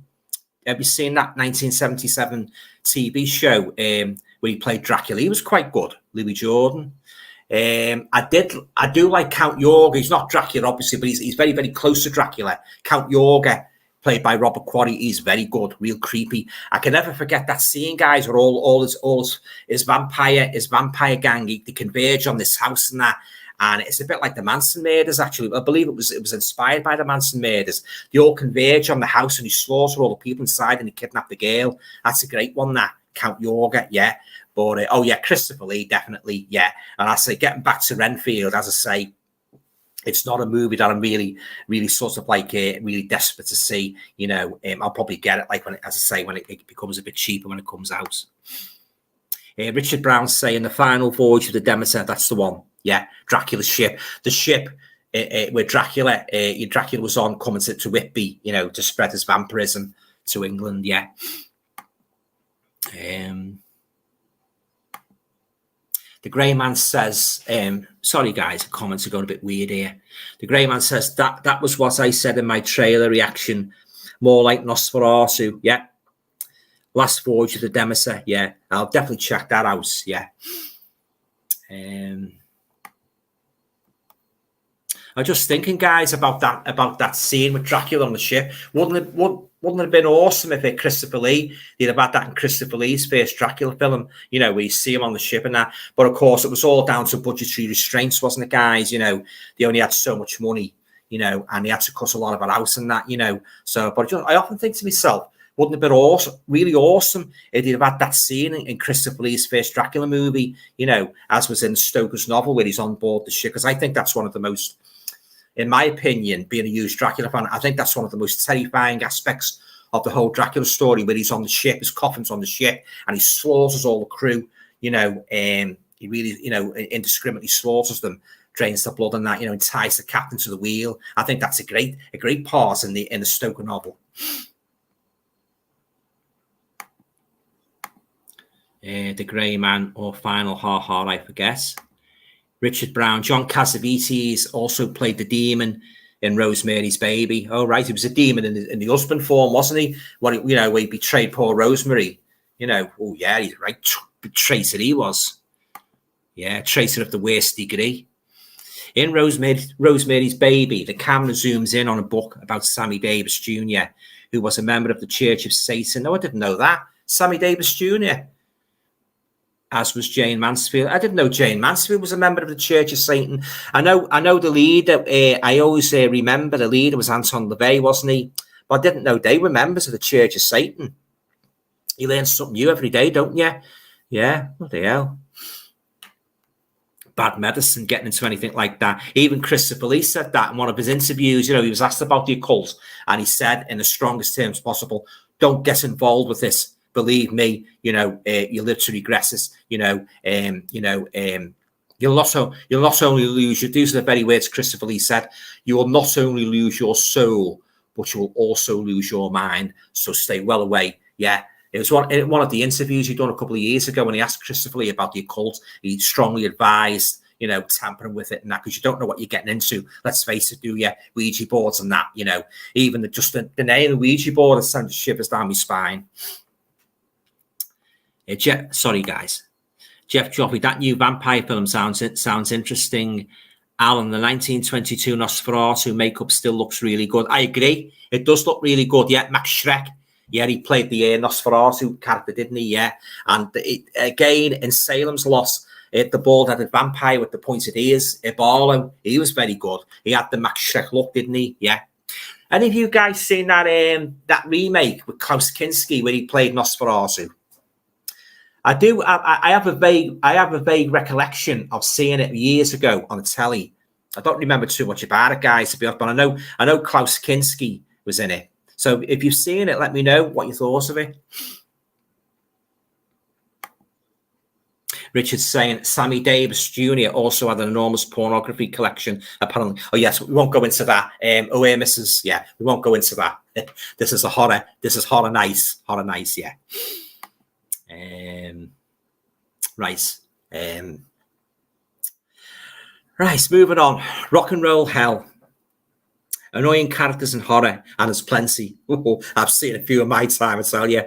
How about every character in Madman? Every character in Madman. Why don't you like that movie? I love that one. Vincent Price. The Grey Man. Midsummer is just modern day Wicker Man. Yeah, my main gripe with Midsummer is the length of it. It could have been cut short. They could have knocked it down to 82 minutes, guys. I think it would have been a much better film. There was too much dancing around the bloody poles and that, you know, and all this like a Swedish version of Flower Power for me. I think it bogged the movie down, guys. You know, there was something there. If they just tweaked it a little bit more, made it a little bit more horrific, a little bit more credible, I think I most probably would have kept it in my collection, because it's a lovely looking movie. Midsummer, it really is a lovely looking movie. The potential was there to make that into a real good horror movie, you know, subtle again, like Rosemary's Baby. Just the horror was subtle. And in some cases, the subtle horror works better than the blood and gore in your face horror. If you've got a good story, a tight plot, and you've got interesting characters, oh yeah, really holds your attention from start to finish. They could have done that with Midsummer. It's one of those Marmite movies, guys, Midsummer. A lot of people like it. A lot of people loathe it, you know, but I think it could have been bettered. They could have improved it if they'd just tweaked it, you know, knocked it down to say like, I don't know, 82 minutes, 90 minutes at the most, brought a couple more horrific scenes into it and generally just tweaked the plot, you know, to make it a bit more scary. I think it might have worked, but it was too drawn out for me, guys. I wanted to like it. As I say, it was a lovely looking movie, beautifully, you know, shot, you know, lovely cinematography, but it was let down by the length. It's far too long for me. Jeff's saying, Richard Brown, I didn't know that about Cassavetes. No, you learn something new every day, don't you? Richard's saying to Jeff, there's a photo of him in the demon makeup in a horror film book. Oh, right, yeah. John Cassavetes, yeah. I didn't know he played the demon as well. So he obviously played the husband. I didn't know he played the, you know, the demon. Tony's saying, talking about annoying characters in movies, the follow-up to The Wicker Man, The Wicker Tree has a lot of them, and it's an awful movie. I don't remember too much about The Wicker Tree, but what I do remember, I did not like. I'll have to check it out again for a laugh. Doesn't Christopher Lee make a cameo in that? But he's not Summer Isle, is he? He's another character. Just like he did in The Tenants. He made a cameo in that, didn't he? Very, very old Christopher Lee. Yeah.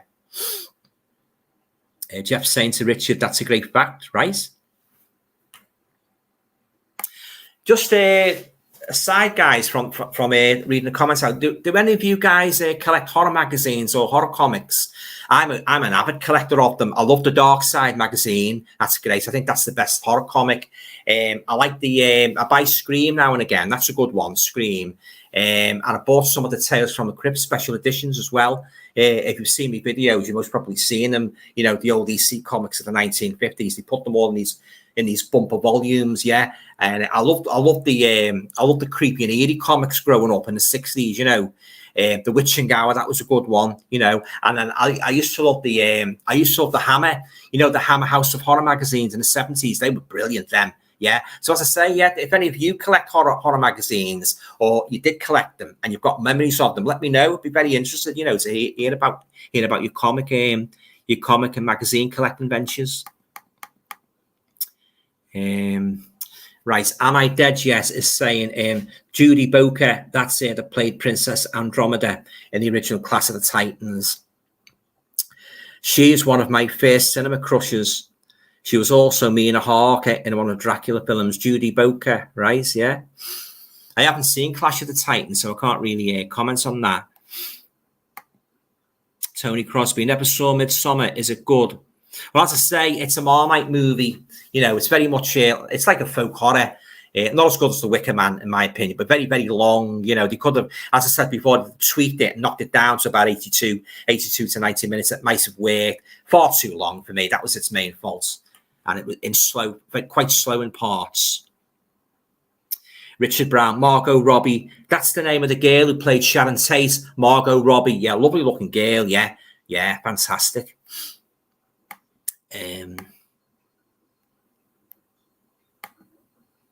Right, Rock and Roll Hell is saying Professor Abroncius. That's the guy out of it, Dance of the Vampires. That's his name. Yeah, the goofy guy who said he wasn't much good. He wasn't much good killing vampires. Yeah, yeah, he's a bit of a dope. Yeah, yeah. Professor Abroncius. Yeah, that's the guy. Yeah. Love that movie. I never get tired of watching that. And when I feel down, I always get that out and put it on, you know, but I laugh on that. Good. Of course, I like the horror elements as well. Very well done.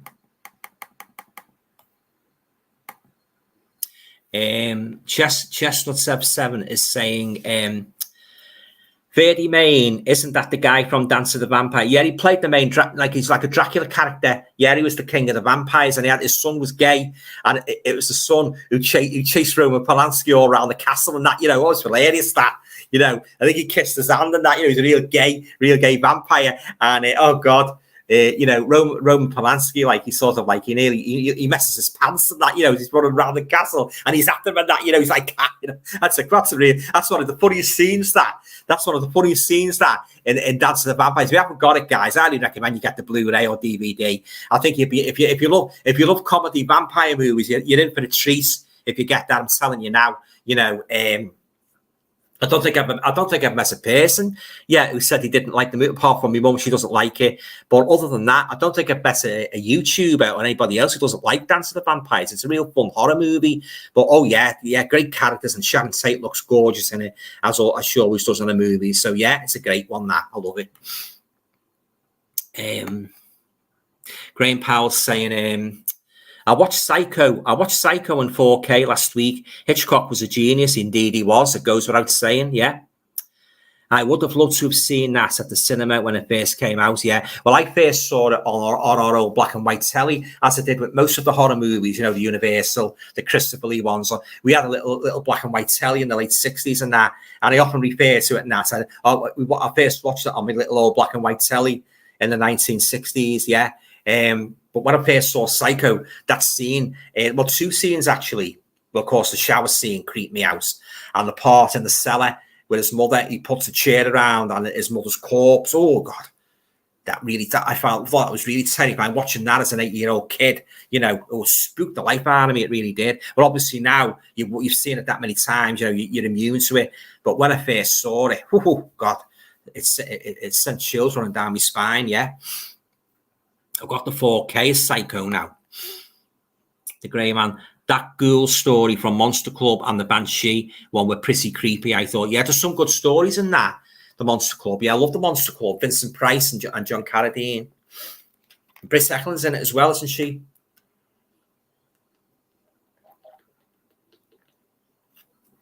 And talking of the gorgeous Britt Eklund, guys, there's one particular. Well, it's not really a full-length horror movie, but if you've seen the film Asylum, the horror anthology, there's one particular story in that. It's called When Lucy Came to Stay. And basically, Britt Eklund, she's kind of, she basically plays Lucy. But to Charlotte Rampling, she's just like Charlotte Rampling. I think she's just come out of a mental institution. And she said she's got this imaginary friend called Lucy, played by Britt Eklund. And she becomes real. And she starts killing and that. Yeah, Britt Eklund, that's a great one. That if you ever get that movie, if you haven't seen it, Asylum from Amicus, I think you'll like that one. When Lucy Came to Stay, that was also written by Robert Bloch, the author of Psycho. So that's a great story. That When Lucy Came to Stay.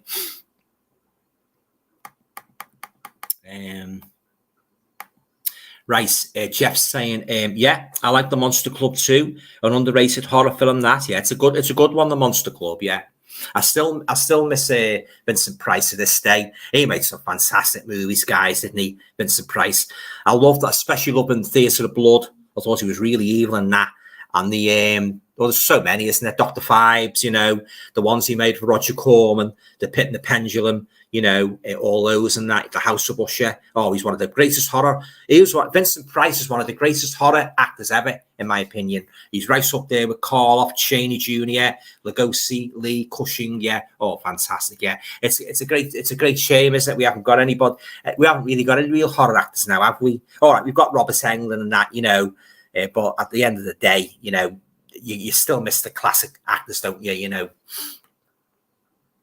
Of course, John Jarrett from Wolf Creek, he's quite good. Gina's saying, I love The Monster Club. Yeah, it was the first film I bought on VHS. Yeah, very, very popular tonight, The Monster Club, isn't it? Yeah, yeah. Mark's here, Bushman Blue. Are you okay, Mark? Thanks for dropping by, mate. It's nice to see you, yeah. Ian and Alan, Monster Squad needs a UK Blu-ray release. It definitely does, Mark. Yeah, yeah. It's a good nod, that, isn't it, to the old Universal, 30s and 40s monsters. Yeah, yeah. I must probably order the Blu-ray, maybe from, I don't know, Amazon Germany, So, yeah, I love that. I love that movie. Very well done. Tony Crosby says the stripper segments in the Monster Club is great and funny. I know what you mean. Yeah, the skeleton. Yeah. Jeff Joffe, Alan, have you seen Innocent Blood? No. Made in 1992. I think that's a very good vampire movie. Is that the one with Grace Jones in? Has gangsters in it. Another underrated horror film in my view. Grace Jones. Oh, she made Vamp, didn't she? Well, who's the main one in Innocent Blood? I've seen trailers of it, but I haven't actually seen it right through.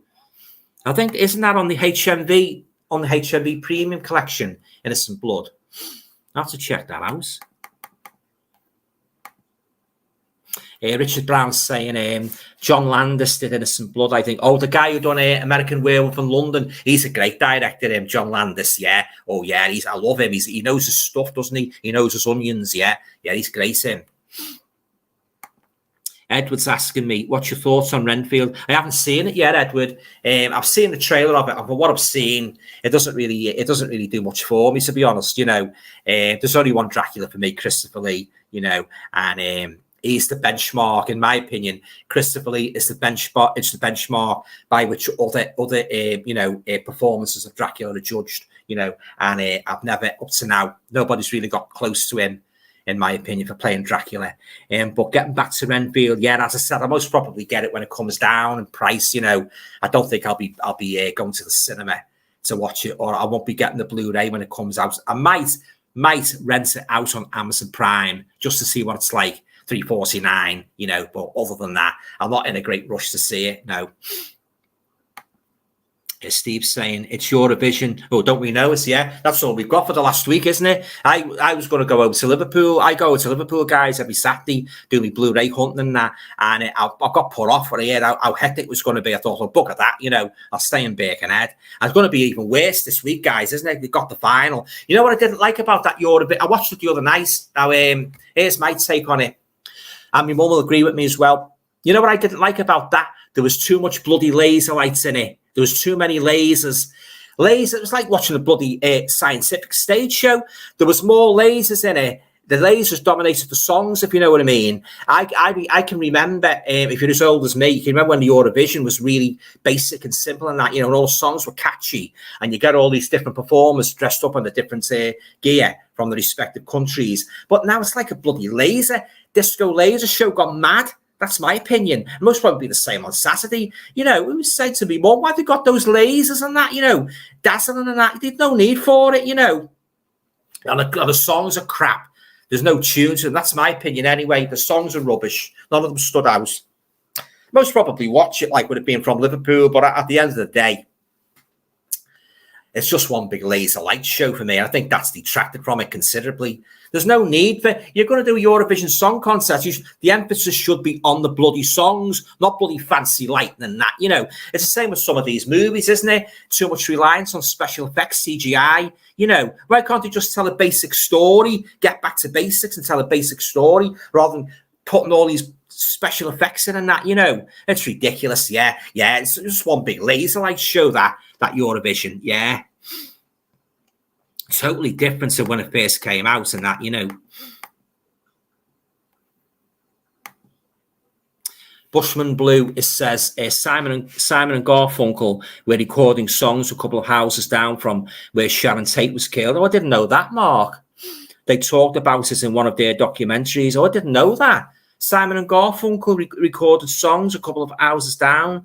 It's Cielo Drive, wasn't it? Yeah. It's knocked down, that house now, isn't it? I've seen a couple of documentaries on YouTube and that, you know, yeah. I didn't know that about Simon and Garfunkel, yeah. Awful case, that. I think that's the worst case in American crime history, that, the Manson murders. Absolutely horrific, terrible case. Jeff's saying to Richard Brown, he did a good job, right? Edward, what's your thoughts on the new The Exorcist? Believer, apparently, is and will serve as a direct sequel to William Friedkin's 1973 film adaptation. Well, for starters, I'm not a great fan of The Exorcist. Yeah, it's not really a film I warm to, you know. But yeah, so I can't really comment. I don't think I'll be checking that out, you know. Yeah, so yeah, I don't think, yeah, not my cup of tea, that. But I do like The Omen, though. Love The Omen. Jeff's saying to Gina, the cannibal story in Monster Club is really creepy. Yeah. The Grey Man. They were ghouls, I think, Jeff Joffrey. Yeah. Am I Dead? Yeah. Early 90s, I think Deadly Advice came out. I'll have to watch out for that one. Deadly Advice. I've said this before, guys. One of the main pleasures of being a collector is when you stumble across rare little gems, and I've stumbled across quite a few of them since I've been collecting movies. Yeah, and I love recommending rare films to my followers and that, you know, in case you guys haven't seen them. I get a good kick out of that. I say, there's a good one you might have seen from, say, I don't know, 1972, you know, and a real good movie, good little movie, very underrated movies. Yeah, there's quite a few horror movies made that's been underrated. You know, I can tell you one now, a modern one, The Hellions. That's a good one. You don't hear much said about that.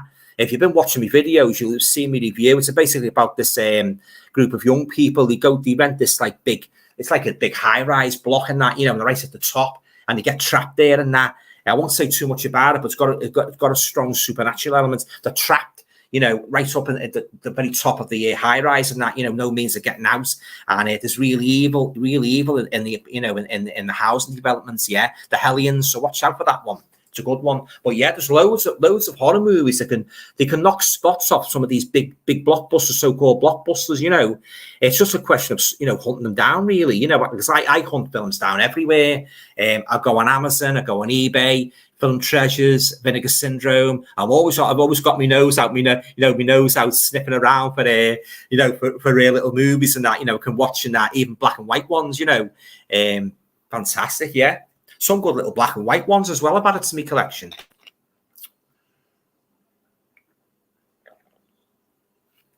I tell you what's good I can recommend, guys, a black and white one, The Screaming Skull. That's very good, that. Yeah, I got the Blu-ray of that, The Screaming Skull. So make a note of that one. Oliver Reed one's good as well. The Hammer one, black and white, Paranoid. So make a note of that one, yeah. So that's definitely worth checking out. Right, back to the comments. Right, Jeff's saying to Gina, yeah, but they ate the dead corpses. I need to see that movie again soon. Right. Chestnut 7 is saying Deadly Strange is another Grace Highwell Benison Haley Mills film. Yeah, definitely, yeah. Am I Dead? Yeah, just tuned into Eurovision on BBC One. Yeah, I know, shame on me. But they mentioned Edgar Allan Poe in one of the. Oh, you're joking? Edgar Allan Poe in one of the songs. What the neck?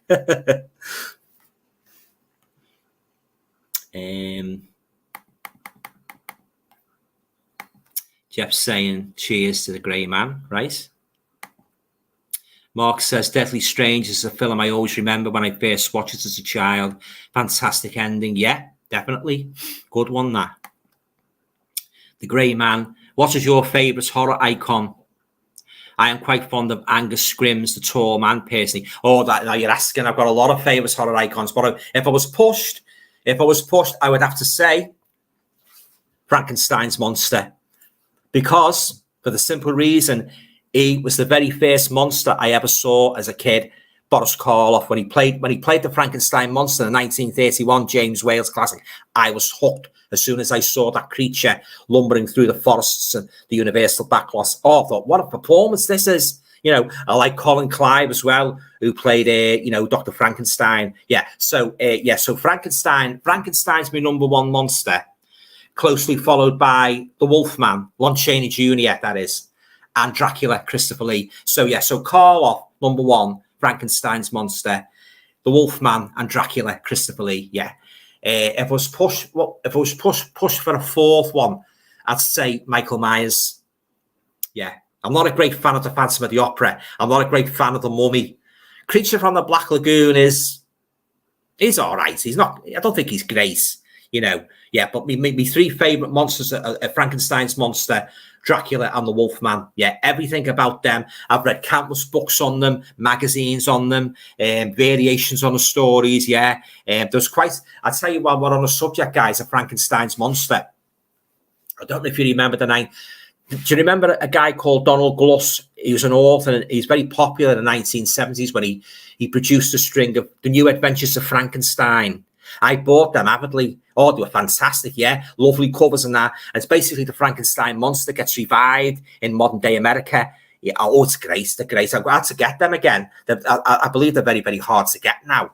The New Adventures of Frankenstein. It's one where he meets Dracula. That's a good one. The covers as well. Type in Donald F. Gluff Frankenstein, The New Adventures of Frankenstein on eBay, and you might just be lucky. They're very, very hard to get now. They really are, but I loved them. I absolutely loved them, I think, how many did I get? Was it 3 or 4? I didn't manage to get all of them, but I did get the one with Dracula in, and I got the one where he gets revived, Frankenstein lives again, and another one, The Bones of Frankenstein, where they bring a voodoo element into it. So if you love reading about Frankenstein, watch out for them. Those Donald F. Gluck, they're fantastic books. So I have to try and get them again. But Frankenstein's my number one movie monster, no question. I love the story as well by Mary Shelley. And my favourite Baron Frankenstein is the late great Peter Cushing. Definitely. Chestnut Step 7 is saying Bushman, me too, mate. Right. Richard's saying Bela Lugosi's Dracula is very boring, unfortunately, based on a play. I suppose, like, looking back on it now, when you compare him to Christopher Lee, the analogy, he does seem a bit tame because he didn't have any fangs, did he? Lugosi, he was just he had that weird look though, didn't he? And he used to go like that with his hands, like that. He was creepy in his day, but of course we've seen, now, like, we've seen everything now, haven't we? The zenith of horror, and even beyond that, but I suppose, like, in his day, he was scary. When he first came out on the big screen, you saw him on the big screen, he was creepy. But looking at him now, well, the thing with Bela Lugosi's Dracula, guys, I thought you must probably agree with me here. He's been parodied that many times. His accent's been parodied. His regalia's been parodied. Everything about Lugosi playing Dracula has been parodied and parodied and parodied. And in the end, people just laugh at him. Oh, there's Bela Lugosi again. It's taking Bela Lugosi off. I think that's the problem with Bela Lugosi's Dracula. But when you put all that aside, disregard it, and really look at Lugosi for what he was when he did that role, you've got to take your hat off to him, guys. He was great as Dracula. A lot of people thought he made loads of Dracula movies. No, he didn't. He only made Dracula, the Todd Browning one, which was 1931. And then he came back again in 1948 when he played Dracula in Abbott and Costello, Me Frankenstein. They're the only two times he played Dracula in a Universal movie. Other than he did play Dracula on the stage many, many times, stage performances prior to taking the role of Dracula. But they're the only two movies he played Dracula. But he did play similar vampire roles. Aside from Dracula, he did play vampire roles that were all but Dracula in name, The Return of the Vampire, for instance, Mark of the Vampire. But as I say, like, comparing him to Christopher Lee is, in my opinion, and a lot of Dracula fans, Christopher Lee's more terrifying, with the blood and that, But so you've got to take your hat off to Bela, what he did with that role.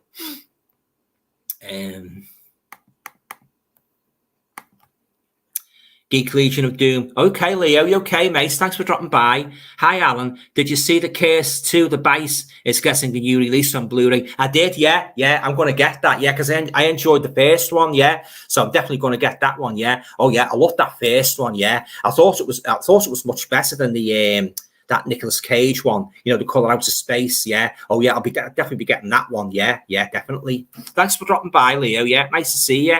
And I hope to have you on my stream. As I said before, I'm going to start sending the dates out at the beginning of June. So, I'll just give some dates and just tell me if you're free. But, thanks for stopping by, nice to see you. Kevin's saying Christopher Lee was the best Dracula, hands down. Yeah, goes without saying. Yeah, I can watch his films. I can watch Christopher Lee's films again and again and again and never get tired of them, even though I know every single thing that's going to happen in them. Even though I know every single line he's going to utter on the rare occasions that he did speak. He didn't speak in Dracula, Prince of Darkness at all, for instance. But yeah, I can. Is that good? He's just that good at playing Dracula. He's tall, he's got the deep baritone voice, he's sinister, he's charming, but at the same time, he's very, very evil, inherently evil. And especially at that last Dracula film, where he basically wants to wipe the whole world out, himself included, and that, But oh yeah, he was the best one, no question. I was terrified when I first saw him on the telly. He scared me witless, because he used to go to sleep. I used to imagine he was at the foot of my bed and he'd come through the window and he'd walk over to my bed. And, honestly, it's only about 8 or 9 then, and of course, you grow up now, it's nothing, is it? You've seen him that many times, but I still love his Dracula films and that. But oh, yeah, he was the only Dracula that scared me, because my mum used to say, I don't know, she said, you've been looking forward to watching Dracula all night, and he comes on 10:30. The minute, because that's when he used to show the horrors then, 10:30 on a Monday night or a Friday night, and you get Christopher Lee in a Dracula movie. And when he came on, and when the blood went into his eyes, he used to go like that, we can't look at this, because he looked that horrifying and that. Because as I say now, it's nothing to me. But when you first saw him, as my mum said, she saw that on the pictures, the very first Dracula in 1958. And when Christopher Lee first bared his fangs and his eyes, people screamed in the audience. Oh, yeah, true story, yeah. But, oh, yeah, nothing could beat Christopher Lee for playing Dracula. Jeff Joffrey, what about Blackula? I've got to see those two. Yeah, I've got to get around to watching those Blackulas. I've seen trailers of them, but I've never actually seen them right through. So, yeah, so they're on my list as well to pick up.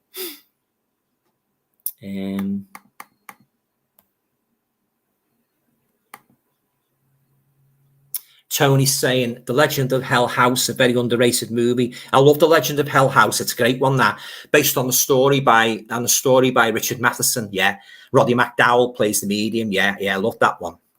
A lot of people get that mixed up with The Haunting, don't they? The one with Richard Johnson in. That was based on the Shirley Jackson, The Haunting of Hill House. Yeah, very, very similar. Okay, and we need a Scouse Dracula, maybe Stan Boardman. Oh, don't know about that. Maybe a Dracula movie set in Liverpool might be an interesting concept, don't you think?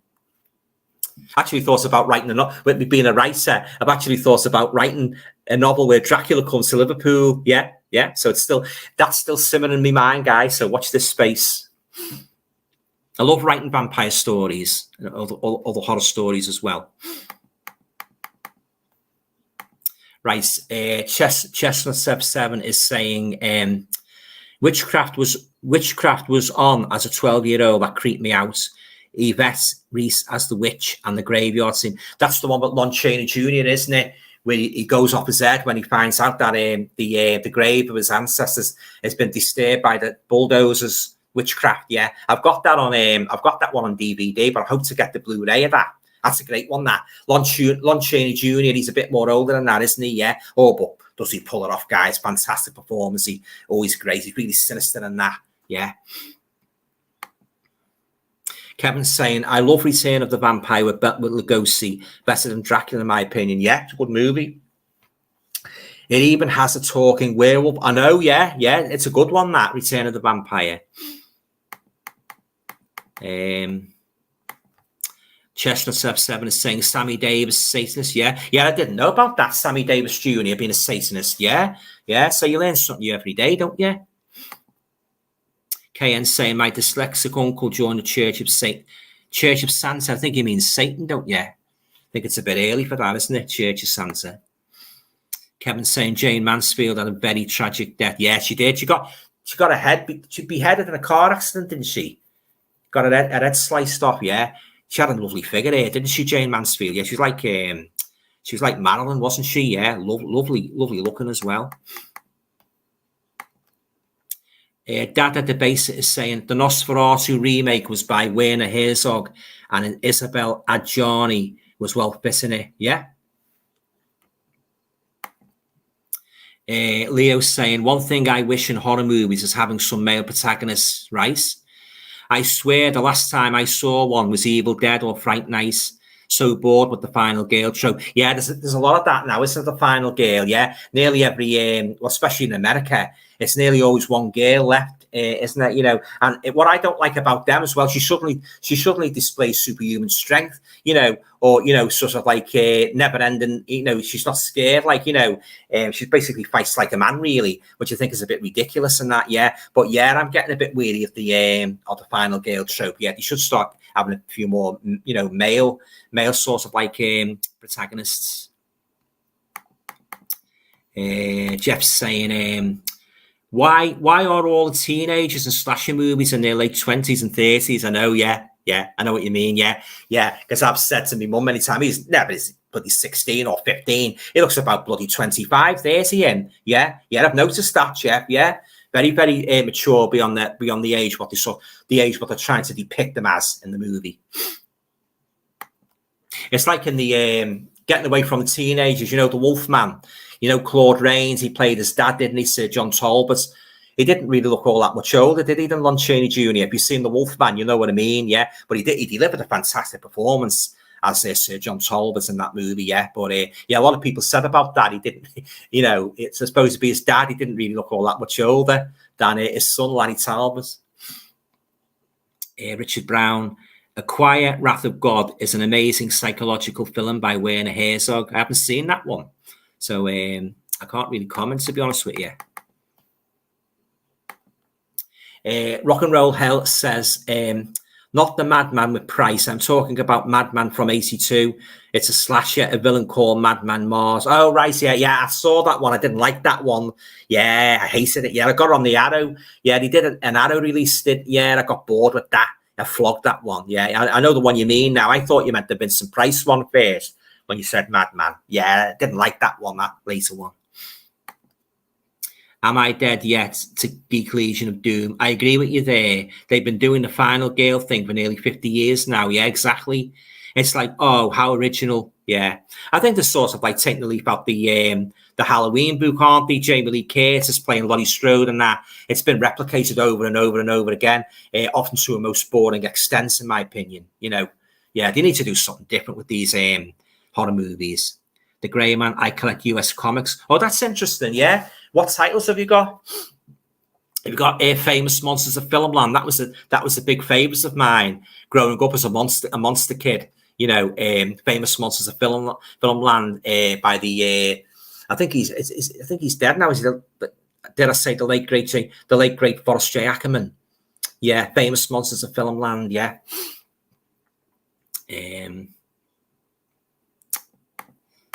Right. Bushman Blue, asterisk there. Am I Dead Yet? Says the Geek Legion of Doom. The first Hostel film had male hero. Also, Guess House, yeah.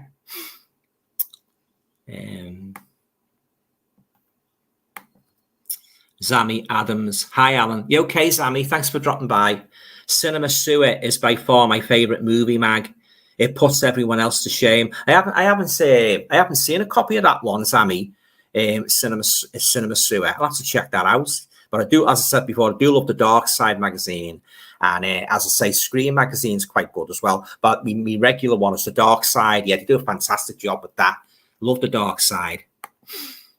Richard Brown. I used to collect Starburst, Fangoria. Fangoria was a good one. Yeah, I had a lot of them in the 80s, yeah. Shivers. Yeah, I had a couple of Shivers. Dark Side, yeah. Hammer House of Horror, yeah. All top ones, yeah. Yeah, Starburst, yeah. There wasn't really all that much horror in that for me. They did cover some of them, but we go-to ones were Fangoria. I have loads of them, Fangoria, and as I say, the Dark Side, Hammer House of Horror, all classic publications. Right, guys, I'll go on till 10 o'clock then, if that's okay. So there's 10 minutes. So if you want to get your questions in, ask me anything about horror, and I'll do my best to answer them. Yeah. As I say, I've enjoyed it. I've enjoyed coming back tonight after me couple of weeks hiatus and that. I love talking about horror movies and that. So yeah, if you've got any questions at all, just let's have them and that. I'll do my best to get through as many as I can. Yeah. Hope to be back next week again with another horror special.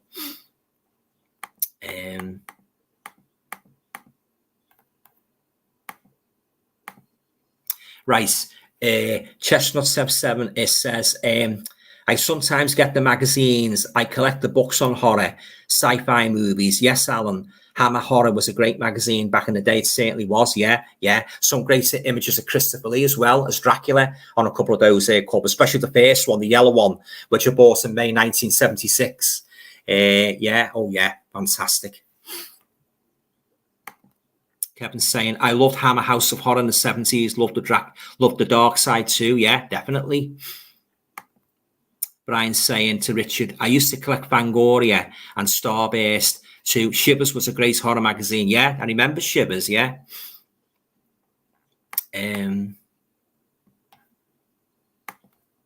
Richard's saying to Brian Gilson, Shivers was a great magazine. Yeah, they did a great job with that as well, as I say. Mark's saying Dance of the Vampires would look fantastic in 4K. It certainly would, Mark, yeah. It's also like a Hammer Horror spoof. Yeah, exactly. That's right, yeah. I couldn't have put it better myself, yeah. It is like a Hammer Horror spoof, yeah, because you've got like, you've got all the gothic, you've got the gothic castle, you've got the outfits, the costumes, the beautiful girls, it's Sharon Tate, vampire, like, it looks like Christopher Lee, yeah, Ferdy Main, yeah, and of course the staking and that, yeah, it's very, very reminiscent of a Hammer Horror Dracula, a Dracula movie, yeah. I love that movie. It's great. Richard Brown also used to get Deep Red magazine. I've seen that advertised, Richard, but I've never actually bought a copy. But I have seen the covers of it advertised. Tony's saying, I have a lot of horror comics, old DC horrors, etc., and nearly all of House Halls of Hammer. Yeah. I used to love it when you're talking about DC there. I used to love a comic called The Witching Hour, where you get these three witches, like two old ones and a glamorous one with, a dress slit right up to the side. And they'd each tell us horror story, with a twist at the end, very much in the tradition of DC Tales from the Crypt. Tales from the Crypt DC comics after the 1950s. Yeah. And then you get like once the House of Mystery, that was a good one. And the House of Secrets, you get like a character. House of Mystery was Cain and the House of Secrets was Abel. And again, like Tales from the Crypt, they tell stories with a twist at the end. Yeah. Well, the memories are coming back tonight, guys, recalling all these horror comics. Yeah. And of course, you've got the eerie ones, eerie and creepy, which were published by Warren Publications. Yeah. They were good as well. Yeah. Big staple of me growing up in the 1960s, late 60s, getting those horror comics, and the 70s as well, of course, with that, the Halls of Hammer and that Hammer House of Horror. Chestnut 77. I saw Dance of the Vampires many years ago. I remember it seemed very colourful. It's a lovely coloured movie. That, yeah, lovely cinematography. The snowy backdrop and that, yeah. And as I said before about the vampires skating down the hill in the coffins, yeah, fantastic. Brian Gilson to Richard Brown. Hope they bring it back one day, right? Am I Dead? Yes. Have you seen Ghost Story Anthology with Marianne Faithfull? And it's very creepy, especially the horror doll in it. Ghost Story Anthology. Is that the one, the British one that was made a couple of years ago, where there's a ghost hunter and he goes to different places and they're supposed to be haunted? It's okay. If that's the one you mean, it's okay. Nothing special, unless you mean another Ghost Story one. Might be the same one, actually, because this is a British one. Patrick saying, hey, Alan, any updates on when your collection will be ready to view? I love the channel. Yeah. I've recently got a new shelvings put in. Well, not put in, I just ordered them from a shop. So I'm just in the throes now of moving everything into, all my films and that. They're stacked up at the moment. It's like I put them in my main one, but I've got this other one that I just start piling them up. And once I've got the got them both done, I'll show you my collection. So yeah, so watch this space. Yeah, I'm looking forward to doing that actually, because I've got some great titles to show you. Yeah, have I got such things to show you? Now, what horror movie was that in? Have I got such sights to show you? Begins with a H.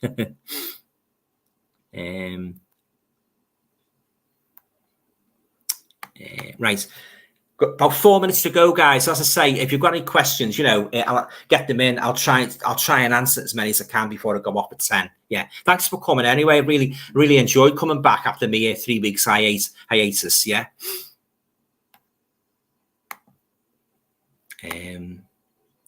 Almy, do you think the sadness was that brutal? It was pretty brutal. Yeah. But I didn't like it enough to keep it in my collection. No, it was okay. It was pretty brutal, but yeah, it just didn't have that magic, to sort of like decide me to keep it in my collection. So I let it go. To be honest, guys, the film's got to have a certain magic about it, before I consider for my collection. If it hasn't got that magic, I just let it go. It's got to have a good rewatchability factor. And if it hasn't got that, yeah, just get rid of it. I'd give it to eBay or just give it to a charity shop. Yeah. Am I dead? Yes. If they did a new remake of The Wicker Man, I don't think it'd be good. I don't think it'd be as good as the Christopher Lee one. I don't think so. I'd be very, very surprised. Yeah, very surprised. I've got what's the name now? I've got sort of like I don't get all excited now, guys, when I hear about a classic movie getting remade. It just doesn't it just don't put it on my radar. I'm just not really enthusiastic, because I've seen that many poor remakes over the years of classic horror movies that I've loved for years. I've just thought to myself, oh, they're going to make a bloody mess of this as well. I'm sure a lot of you guys feel the same as well. Yeah. Richard's saying Cushing, Price, Lee, Rathbone, Karloff, horror icons. Definitely. All highly intelligent men and very nice men as well. Yeah, totally different to the kind of evil characters he played on the big screen. Yeah. Am I dead? Yes. If they did a new remake of The Wicker Man, a proper one set in Scotland, I say James McAvoy for Sergeant Howie, Liam Neeson as Summerisle, and Florence Pugh as Willow. Agree? Yeah, feasible, I suppose. Yeah.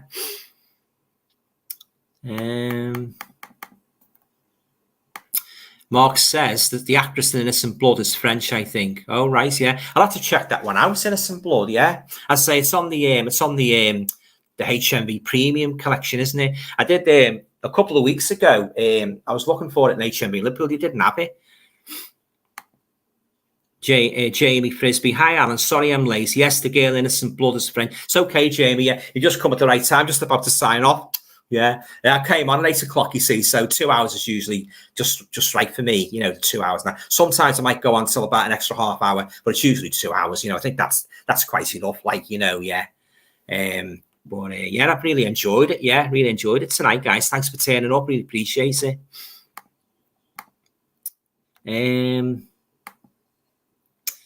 Stand in Silence, Annie Paralord. Sure what you mean there, mate.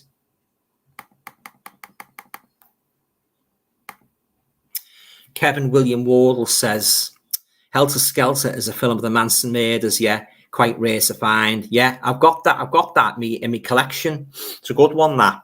Good one. Richard Brown, Invitation to Hell, a British horror film from the 80s is good. Only 40 minutes. I haven't seen that one. No, I haven't seen that one. Stand in Silence, Dracula. Jamie Frisbee. Alan, check out a little gem from the late 70s called X-Ray Hospital Massacre. Brilliant story, inventive kills, magic with Anthony Hopkins, Bud Burgess Meredith about to kill a ventriloquist doll. I did watch one. Yeah, are you talking about magic? Anthony Hopkins and Burgess Meredith. That's the one you mean. I've got that one in my collection, yeah. Magic, I think it is. Then they come out in 1978. I've got the book, Magic, by William Goldman. So I think that's one you mean, Jamie. Magic. Yeah, the ventriloquist. It takes them over, doesn't it? Fats. It's the ventriloquist doll called Fats. I'm sure the ventriloquist doll is called Fats. Yeah, that's the one. I think that's the one you mean, Magic. Yeah, we've got about 3 minutes, guys. Anyway, so as I say, get us. You know, if you want to ask me anything, you know, get them in, and I'll you know, be as quick as I can answer them before I you know, sign off at 10. Chestnut 7 is saying the films I was absolutely obsessed with as a kid was the. Richard saying, isn't the doll possessed in Magic? I don't know, but it's a very, very creepy doll. I know that much, yeah. And Margaret's in that as well. She's a good actress. She starred with Elvis in Viva Las Vegas, yeah. They called her the female Elvis Presley. Jeff's saying, yeah, I couldn't guess in Mummy movies either. No. Not really a big fan of the Mummy. They're all right. They're not really my favourites, the Mummy. Basically the same thing, like he's fella walking around in bandages, revived from centuries ago. You know, revived by the tanner leaves, and you get the fella in charge with the fez on and that, you know, Tommy Cooper fez. Yeah, a lot of them the same thing. Then Kevin says, I've got the Screaming Skull. That's a Shout Factory release. I love the Four Skulls of Jonathan Drake. Yeah, that's a good one. Isn't that the one with Richard Boone in? Who used to play Heck Ramsey. Superb little horror movie. Yeah. I've got the Four Skulls of Jonathan Drake. I've got that on a four movie set, a DVD. But the Screaming Skull I've got as a separate Blu-ray. Yeah, some classics there. Chestnut 7, Village and Children of the Damned. I was obsessed with as a kid. Yeah, great ones. Them. Yeah. Jamie's saying yes, think so. Alternate personality, only 15 sets, but a great story. Yeah. Some good kills. Don't buy for gore, guts. Sometimes it's what you just don't see, isn't it? Yeah, they say that, don't they? Sometimes it's what you don't see that's more frightening, because the imagination could conjure up all sorts of horrors, you know, all sorts of nameless horrors. Yeah. Right, guys, I'm off in a minute. Yeah. So as I say, I've really enjoyed it. Like, you know, thanks very much for turning up, and all going well. Hope to be back again next Thursday with another horror special. Yeah, really enjoyed it. Yeah. And as I say, in regards to having guests on, I'll be sending out, you know, I'll be sending dates out to everybody who's expressed an interest. And you can tell me then, you know, if the date's, you know, convenient, and you can pop onto my channel as a guest. Looking forward to that, having some guests on. Richard Brown, 4 Donald F. Gluck Frankenstein movies published in the 4K, but about 8 in the US. Yeah, I believe he published more in the US, yeah. But I love those British covers. I think they were the New English Library, weren't they? Yeah, I'm going to try and collect them again, guys, yeah? And I might do a video on them if I'm lucky. But I love the covers on them, the Frankenstein monster, and the stories are really good, you know, yeah? Very well described when he revived Frankenstein's monster, when he goes to the Arctic, the scientist and that. Oh, they're great, them. The Robert Laurie Dracula books as well, they're worth checking out. I've got all of them, well, nearly all of them, I think, yeah? Again, they were New English Library. The Grey Man, I want to bite your neck. And on that note, I'm going to have to say a fond farewell to everybody. Again, thanks for turning up. I've really enjoyed it. And if anybody's going Blu-ray hunting or DVD hunting this weekend, I hope you manage to pick up some bargains. And if you happen to live in Liverpool, stay safe in the crowds. It's going to be absolutely horrendous over there on Saturday with the crowds. You know, I don't think I'll be going over this Saturday. I think I'll stay in Birkenhead, you know, because I hate crowds. I absolutely hate them. You can't get on the train. You can't get on the bus. Oh, no, it's not for me, that. Yeah. But all going well. Next Saturday after this, I'll be able to go back over to Liverpool and get a seat on the train or the bus. Yeah. All right, then, guys, I'm going to wind it up now. So, yeah, so as I say again, thanks very much for, you know, stopping by and chatting with me. I really appreciate it. Love talking about horror movies, horror actors and that, you know, my number one favourite genre. And I really appreciated all the comments and that. Some interesting comments tonight, yeah. And, yeah. All right, then, guys, so take care. Enjoy the rest of your week. And all going well, I'll be back again next Thursday night with another live stream. Okay, bye. Take care, guys.